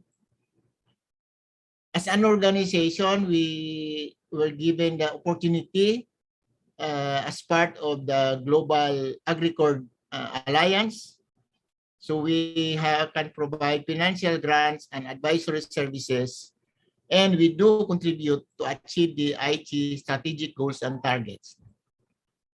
So we support farmer organizations in their effort to rehabilitate, conserve, protect, and sustainably manage strategic natural resources that directly relates to their livelihood in agriculture and fisheries, especially mangrove forest, watersheds, corals, seagrasses, beds, and among others. We also support farmer organizations' initiative in securing tenurial security over a specific natural resource set aside for conservation, protection, and management. And because tenurial security over specific natural resource is very important if farmer organizations or fishers organizations are able to succeed in conserving, protecting, and sustainably manage forests and other natural resources. We help strengthen women and youth role in farmer organizations and agricultural cooperatives by developing their capacities. And in fact, they are leading the food processing business initiatives, the savings and credit and marketing services of farmer organizations and agricultural cooperatives. And most of all, we support diversification of farms and help elevate farmers' knowledge in agroforestry, agroecology, knowledge in agroecology as the unifying framework in sustainable agriculture and sustainable food systems. Because smallholder agriculture is multifunctional, meaning agriculture of family farmers expected to provide food, to provide feed for animals, to provide fuel for the kitchen, among other goods to the farming family. So smallholder agriculture respond to the economic, the cultural, the environmental, and even the aesthetic values of smallholders. So agrobiodiversity is very important to farming. And this multifunctionality of smallholder or family farmer has gradually changed over the years, beginning with the Green Revolution in the late 50s and 60s, and the overemphasis on cash and export crops. So smallholder farming has gradually changed from its multifunctionality to just cash farming. And cash farming makes small farmers, family farmers, more vulnerable to market shocks, economic shocks, climate shocks, environmental shocks, because there is no plan B. If a farmer is cultivating a range of plant species and integrate the animal raising in the farm system, then there is plan B, plan C, plan C, in case there are environmental, market, and climate shocks. And this provides resilience to the farming family. So what we do is to support farmer organization in improving their farm systems design and plan so that the farm becomes more resilient to these shocks. And this farm designing and planning processes promotes exactly agrobiodiversity, meaning the farm system should be able to respond to the different needs of the family for cash, for food, for feed for animals, fuel materials, herbs for health and medicine, including to plan for the potential physical hazards in the farm, landslides, soil erosion, and floods, including water conservation, and a mixture of short-term, annual, perennial crops to help improve the cash flow of the family. So farm designing and planning processes provides opportunities for women to incorporate their suggestions and decide to include other objectives of farming other than the generation of cash, and ensure that the farming activity serves the basic requirement of the family, especially as the family needs grow when children grow and the requirements increase. So it's amazing that farmers implement their farm plans. You would immediately see some changes, and some of the changes is actually the incorporation of some of these fast disappearing food crops in their fields, as I mentioned earlier. So we see now some food crops that are not commonly available or cannot be seen in the other farmer fields. And that is how family farmers are able to contribute to the conservation of these fast disappearing food crops. So we support also farmer organizations and agricultural cooperatives in their business and in providing economic services to their members. This in the form of marketing, processing, and manufacturing of agricultural products, and also support farmer organizations to bring their voices into policy advocacy and lobby with government. And farmer organizations serves as a platform for participation of women and youth. And we're happy to note that we have together with our partner farmer organizations and our a very important ways in order for ASEAN to consider and implement this agenda in the Framework Action Plan for Rural Development and Poverty Eradication for 2021 to 2025. And the same initiative now is undergoing with the drafting of the ASEAN Rural Development Master Plan. This ASEAN Rural Development Master Plan will bring together the three ASEAN community pillars: the ASEAN Political Security Community, the ASEAN Economic Community, and the ASEAN Socio-Economic Community into this common ASEAN Rural Development Master Plan, which biodiversity, agroecology, and sustainable agriculture are embedded in the draft. And we hope that it will get the approval of the entire ASEAN community as they discuss and as they elaborate further for the entire ASEAN. I think my time is due, so thank you very much. Back to you, Dr. Norida. Thank you, Mr. Florente Villas. That's a very interesting talk. Yeah, I think now we heard from two panels where Ms. Fanny Pinto explained what have the initiative to conduct the threat of this climate change on biodiversity, and what are the initiatives taken by the NTF Asia in ensuring the livelihoods and security of indigenous people. While with Mr. Florente Villa, hope I got pronounced your name correctly. Yeah.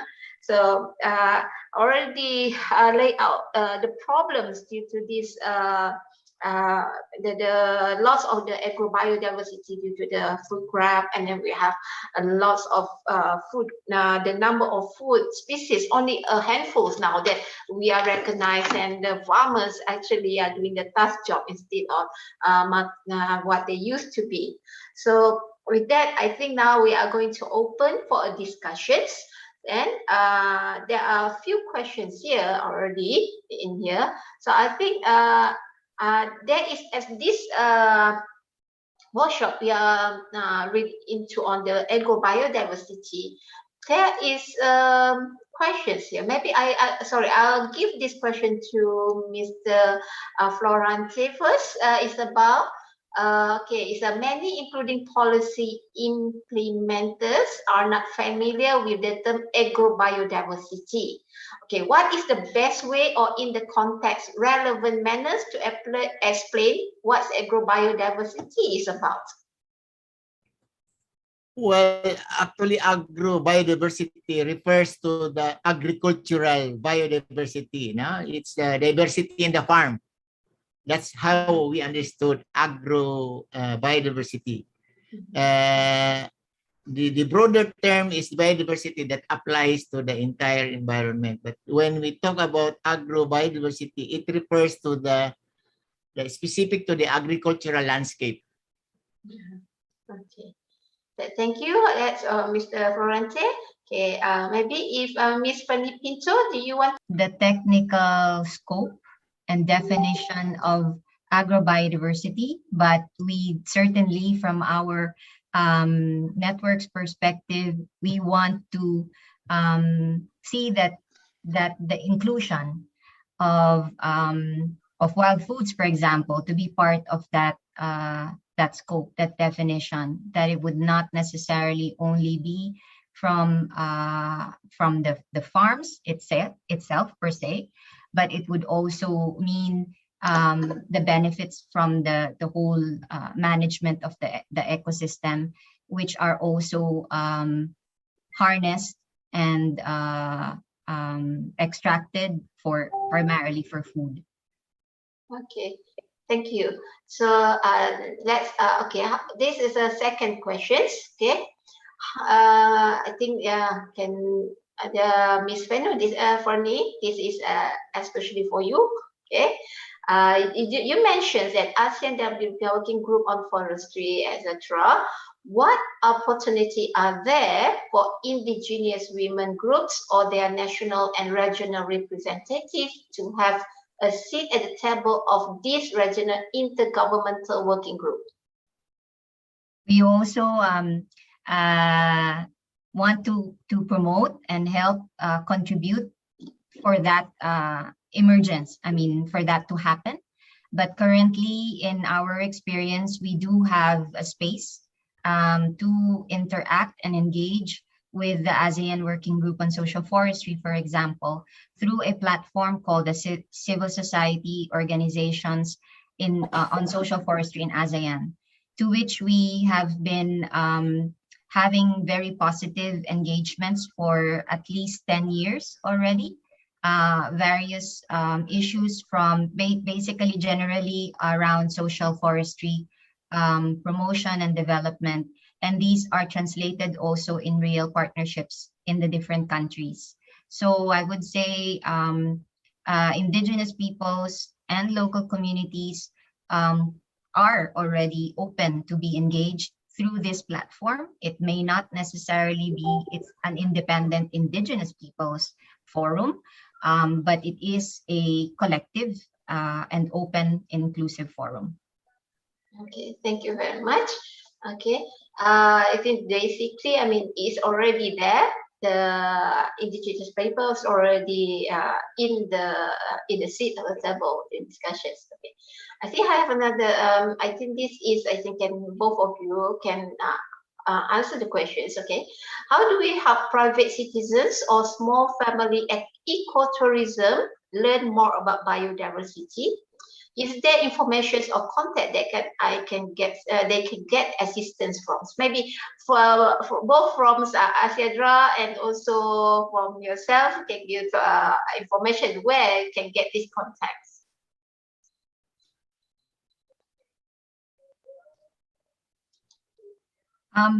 For our network, we do have some countries that are already active on ecotourism. Some are just not quite, intensively doing this and are experts or building programs around it. But in Cambodia, I think the question was coming also from Cambodia. So NTFPEP Cambodia is quite active on supporting ecotourism initiatives in the Mekong, around the Mekong flooded forest. So our colleague might want to contact my colleagues.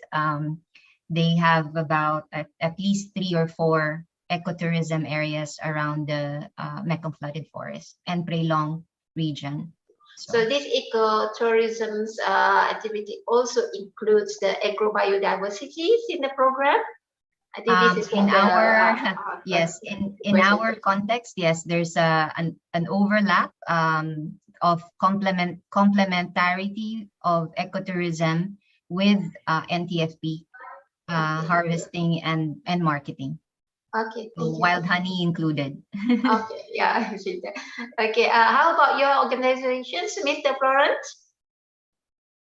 Our farmer organizations actually do not have that kind of facility, ecotourism, but they are hosting a number of farmer to farmer learning exchanges, which is actually like a development tourism, but it's really an educational, also trying to communicate with each other. It's exchanges on what they are doing in their community. So we have, for example, in Sulawesi, we have a partner organization there, KSPS, and they had been partner with the district government of Bulukumba, and they are helping the district and even the province. So that other districts of the province send the farmers to KSPS to learn. It's like a tourism, but it's more of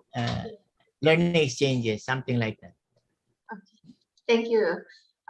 Okay, so I think this is a question related to Miss Fernie a bit. Okay, how can women, a rural and indigenous group, can be part of the ASEAN Master Plan for Rural Development? The ASEAN Framework Action Plan of the senior officials meeting of the socio-cultural community has forwarded a strategic approach to rural development, which is territorial approach in rural development, which identify specific territories in the country, especially territories that are left behind, that are isolated, that are very poor. So in that kind of approach, there are 5 like major targets, and one of the target is the institutionalization of these participatory mechanisms, so that sectors like the indigenous people are able to sit down with the group to be able to plot out specific initiatives to develop the territory, something like that.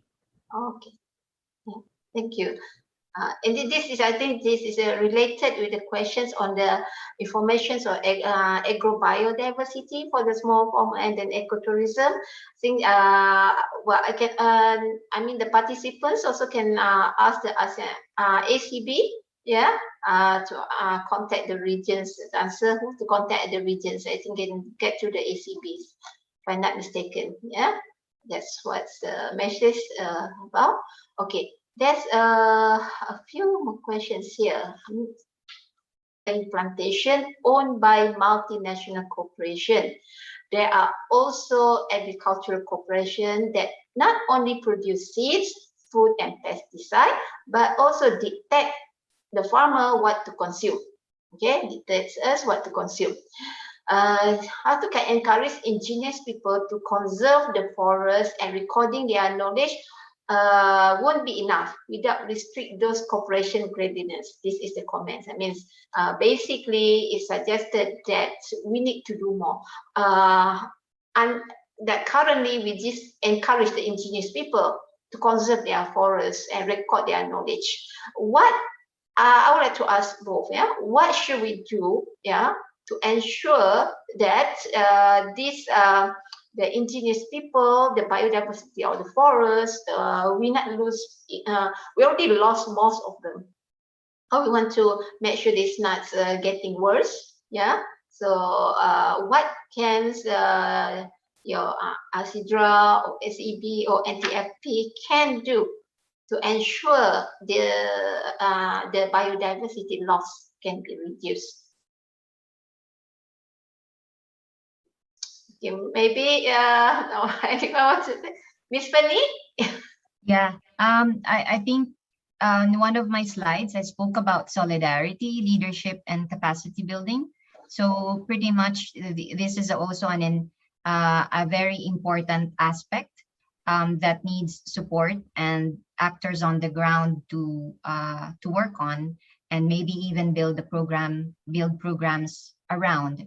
And so I think this already exists. There are ways in which indigenous peoples themselves organized indigenous local communities into their own self-made organizations or efforts, are already documenting their traditional knowledge systems and practices, maybe in the context of making a claim for their customary tenure, or some of them they do it because they do believe that the more they are able to document now, they would have the evidence also in the cases where there are threats that come.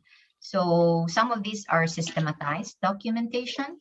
As I mentioned earlier, we are part also of the ICCA consortium, so there's also efforts around supporting indigenous peoples around documentation and mapping, particularly towards defending and ensuring that they are able to protect their territories. Okay, that's good. Thank you, Ms. Winter. Okay, Mr. Florente, do you have any comments on this? How the indigenous people? Yes. Actually, the question is very difficult to answer, but there are some initiatives and some instruments. Like here in the Philippines, we have this ancestral domain, ancestral domain certification and title, which provides security of tenure of specific indigenous communities, so that their community, their beliefs, their tradition, their education shall flourish for themselves as a way of self-determination, and protect all the indigenous knowledge that they have over the years and be able to apply it in their communities. So that's one of the instruments that can be used to ensure diversity in their territories. And of course, there are other initiatives that could support them in that regard. Like mentioned by Penny, capacity building, and also helping them in their enterprise so that they are able to earn cash, because in the territory they also need cash to trade and to buy something outside of the territory, because not everything can be produced in the territory. So we also need that solidarity with other groups to be able to ensure that they are protected from their incursion of outsiders, especially mining and logging companies that would incur into their territories. So there are many things that we can do actually. Yeah. Okay. Thank you, Mr. Florent. I have a specific question for Miss Clarissa. So I think Miss Clarissa, what is the best way, or in the context relevant manner, to explain what agrobiodiversity is about to stakeholders involved in sustainable livelihood initiative for women in rural and indigenous community. Is there any specific activity conducted by ACB? Yeah, thank you very much, Ms. Narida. Actually, I also responded to Ms. Animitin, and I've said that agrobiodiversity may be, in simpler analogy, we do not want to see only apples and oranges in the market, no? We wanted to see local produce in terms of promoting consumption of local fruits and vegetables in our market. And there are a number of good and innovative practices from ASEAN countries, which have been presented today by Mr. Villa and of course Ms. Femi and others who make the presentation. But I think if you can also that the Convention on Biodiversity has been promoting the use of agrobiodiversity also because cultivated species are important source of nutrition, and yet only with the 6,000 plant species that have been cultivated, only 9 species account for about more than 60% of the total crop production. So you can already see that most of our local products, local species are not promoted or consumed locally in the market. And also, I would like to emphasize the importance of wild species in terms of a source of nutrition, rich in micronutrients for the households. And they are under threat from our exploitation and habitat loss. So this is the key message that we wanted to impart. And that's why in my earlier presentation, we emphasized the need to really document these good practices on agrobiodiversity, which has been exemplified by Lao PDR and many others today in our discussion. Thank you. Okay, I think you have to hold there again. Miss Clarissa, there are a few questions for you. Okay, the next one is okay, agroecology has been widely discussed, practiced, and introduced as a global approach to conserving agrobiodiversity in food production and consumption at EU country community. Will ASEAN consider to adopt this agroecology approach in the future? It's something that we are discussing in terms of our ecosystems approach and mainstreaming agriculture in biodiversity into the agricultural systems that we have. In fact, our main initiative at ACB is to really discuss with other sectors in ASEAN, agriculture, forestry, fisheries, to really mainstream biodiversity into these sectors. And we are getting into that direction. We have initiated quite a number of dialogues in ASEAN. And as Ms. Femi has said, we have also started dialogue in terms of them to fulfill this mainstreaming biodiversity into these other key sectors. Thank you very much. Okay. So how about, do you agree that many gender livelihood activities in the region does not mainstream enough agrobiodiversity? So these are questions for you, Ms. Clarissa. And then can ACB and ASEAN community and women address this together? Yeah, we do recognize that we still have to strengthen our efforts in terms of mainstreaming gender into our work. But as I've said, with some of the tools that we have launched recently in terms of mainstreaming gender into this biodiversity and agriculture sector, we are getting into that. We have started our own sensitization among ASEAN countries on integrating gender, biodiversity, and agriculture, sustainable agriculture. So we look forward to a more collective effort and partnership among those who are attending this today events, really to support this initiative. Thank you. Okay. So also this is a thing for you maybe. Any thought on the effective implementations of land use plans or policies to ensure biodiversity protections? Yeah, how far our governments are able to execute it the same? Yeah, it has been a long debate already globally and here regionally in ASEAN, and of course issues at the national level in terms of land use planning. So as I've said, we welcome dialogues on this discussion on land use planning, sustainable land use planning, and integrating and mainstreaming biodiversity into this agriculture sector and even fisheries. Yeah, I think another one. I hope okay. Do our regional and sub-regional networks support the governments in monitoring the achievement of NBSAP's country targets they report to CBD? Yes, definitely. As the main intergovernmental body of ASEAN on biodiversity, we support the member states of ASEAN in implementing their national biodiversity strategies and action plan. Our key support is really through capacity building in terms of the various thematic areas, including invasive alien species, health and biodiversity, climate change and biodiversity, and of course, agriculture and biodiversity. Okay. Okay, that's one more. Another question that's specifically for ACB.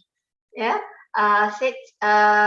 Thank you for highlighting the significance of culture and traditions in biodiversity sustainability. However, the broad regional and global framework, sustainable and safe food system require more than recognizing indigenous women's role, knowledge, and practice. This has to find political operationalization where it is crucial for states to recognize, respect, and fulfill the rights of indigenous people to own, manage, and control their lands and territory, where all this agrobiodiversity is sustained. Where in the ASEAN Master Plan for Development is this being considered? If at all, and how far is substantive recognitions of indigenous people rights? Traditionally, we look at protected areas through the declared or gazetted protected area, and we support effective protected area management. But more recently, there are discussions on other effective conservation measures, which includes areas that should be protected that contains cultural heritage, or those that are tended by the local governments and indigenous peoples and indigenous and conserved areas. So the recognition of what is termed as OECM or other effective conservation measures is a key step towards this really highlighting the importance of traditional knowledge and the role of indigenous peoples and local communities in the effective management of our biodiversity and natural resources. So ACB is supporting the ASEAN member states to recognize these other effective conservation measures, including community conserved areas with the indigenous peoples. Thank you. Okay, thank you, Ms. Clarissa. I think I want to ask questions on both Ms. Bernie and also Mr. Florente. I think both of your organizations has conducted many initiatives to help the indigenous peoples and agrobiodiversity. But can you tell us which initiative is working well and which what can be improved? Maybe Ms. Fernie first. Ms. Fernie, Sarah? Hi. Well, we are a growing network. We have been in existence for the past 20 years and still maintaining the same thrust. And so there are many initiatives under this that links to pushing for the rights to customary tenure of indigenous peoples and local communities, and complementing that with resilient livelihoods, really coming out of the sustainable management and conservation and development of non-timber forest products. So I would say that this remains an area that we are continuously trying to build, and it's going well, but then we know that there are still a lot of gaps, particularly related to policies, but then there's also new needs, new capacities that are needed. And so the network program provides for this. And of course, it's not only by ourselves, but we also are developing our partnerships. So I'd say, I think we're going to stay and stand the ground. I mean, stand by these ideals and commitments. and So partnerships are always welcome. maybe any of the initiatives that your NTFP doing now trying to improve for better delivery? Right now, we are continuously improving also our program on supporting and mainstreaming community-based NTFP enterprises. So there are formalized networks, there are collective associations or groups at the country level, and we're also trying to connect them regionally. Right now, we have a platform for connecting, making the connections of the enterprises around the region through an online platform where there are various events and links for continual capacity building. So there's always room for improvement in terms of being able to expand the modules, for example, if you will, for the trainings, and then also new needs, adapting to new needs of the enterprises. For example, now with the pandemic, providing them with the skills training for digital marketing and all that. So there's definitely a lot of room for improvement in those areas because of the changes and developments that are happening also in the market as well as in our broader environment. Okay, thank you. Mr. Florentine, maybe you can share with us the initiative that your ASEAN is taking that can be improved. Well, I think we work on specific principles in working with rural people's organization or farmer organizations. Our framework is to always put the farmer organization at the driver's seat. So they decide, they plan, they do everything. Yeah? And we only support whatever decisions they have. But this is also related to a tool that we do in assessing the level of growth of a farmer organization or an agricultural cooperative, whether it's level 1, level 2, level 3, because in each level, there are different kinds of services, support services that you need for the organization to grow stronger, because weak organization cannot manage and assume bigger responsibilities. So the responsibilities depends on the level of growth of the organization. So we always mind that we are always going to push our partner farm organization to grow and mature as an organization, to be able to assume bigger responsibilities and even take bolder initiatives in the future. So that's a principle that we use in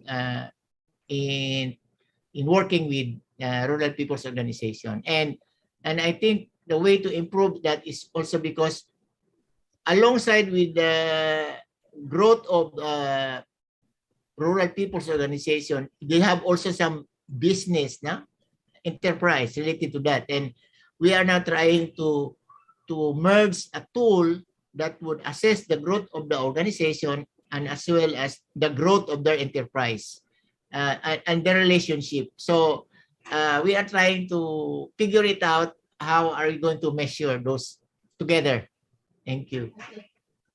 Okay, thank you, Mr. Florentine. Okay. Okay, I think this is one question for Ms. Fernie. Okay, thank you for sharing the zero draft. Is there a deadline for the comments? How can the indigenous women's group involved in drafting of the guidelines?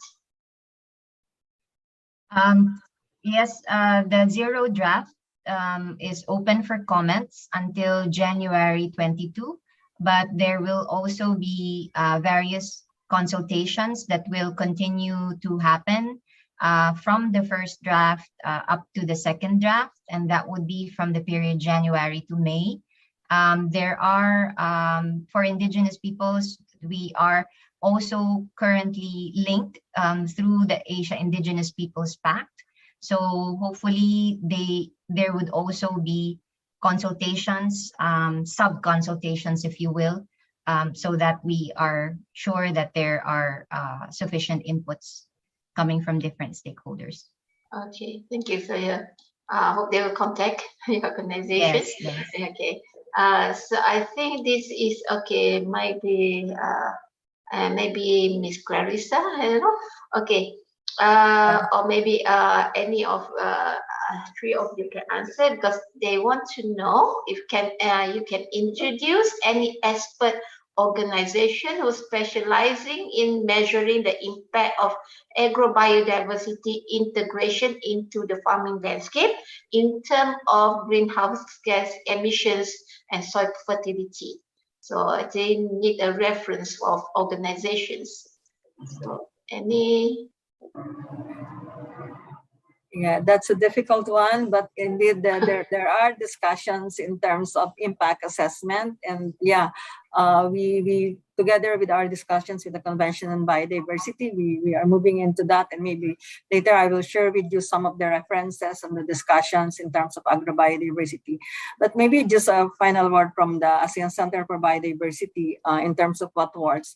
We do have our ASEAN Heritage Parks program, our flagship program on effectively managing protected areas, but increasingly our realization is that we really need to provide complementary livelihood support, sustainable livelihood support in all the conservation areas that we are supporting. And as Ms. Pemia said, this has to be within the context, for example, of agrobiodiversity as well, and linking communities and indigenous peoples in all these initiatives. Thank you. Okay, thank you. I think this is, I think, for all three of you, maybe you can give your comment. Like currently, there are so many initiatives have been introduced in the regions regarding on the agrobiodiversity and also our indigenous group. So, but what are the things that missing that can be done better? So maybe Miss Ferry?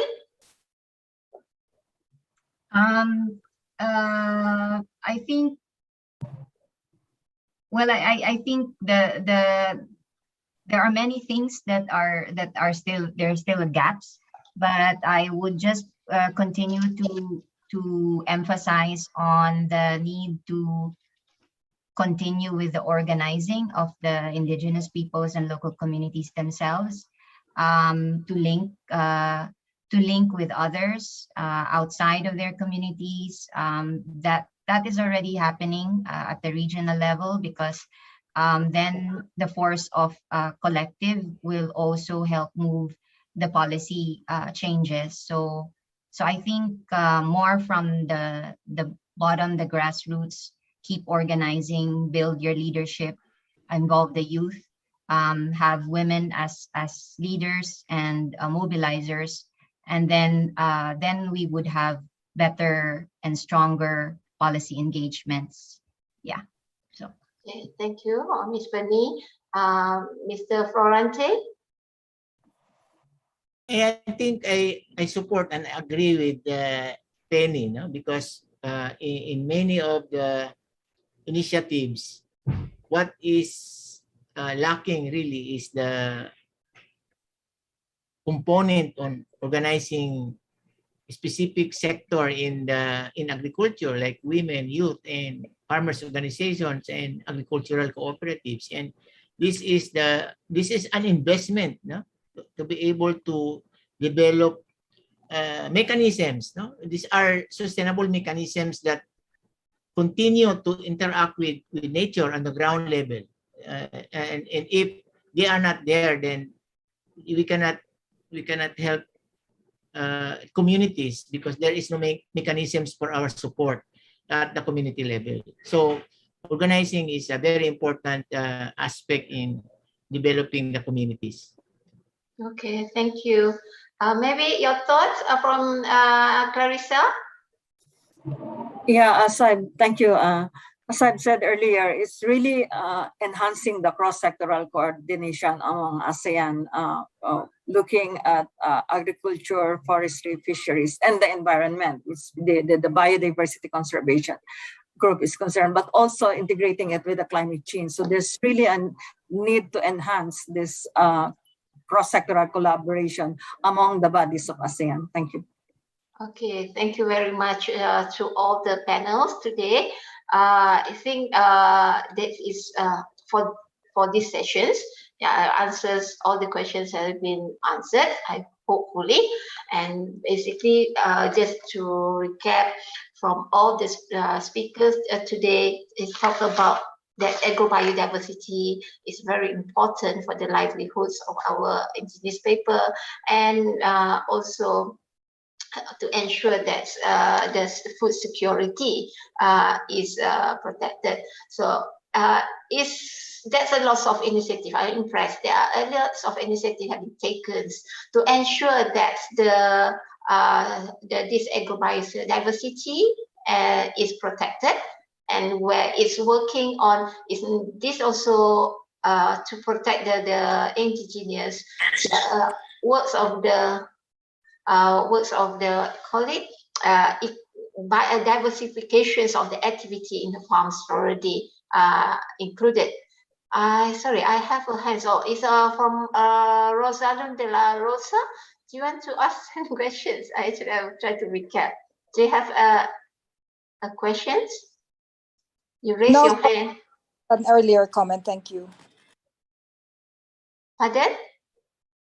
No, I would not. No, that was a comment I put in the chat earlier. Okay, yeah, thank you.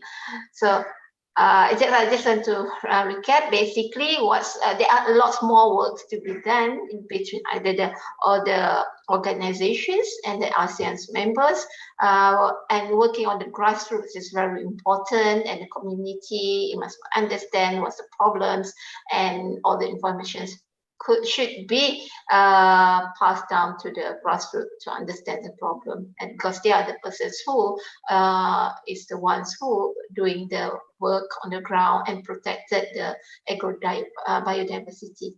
So I think that is conclude our sessions for this for our second sessions. I will pass this to Ms. Ratna.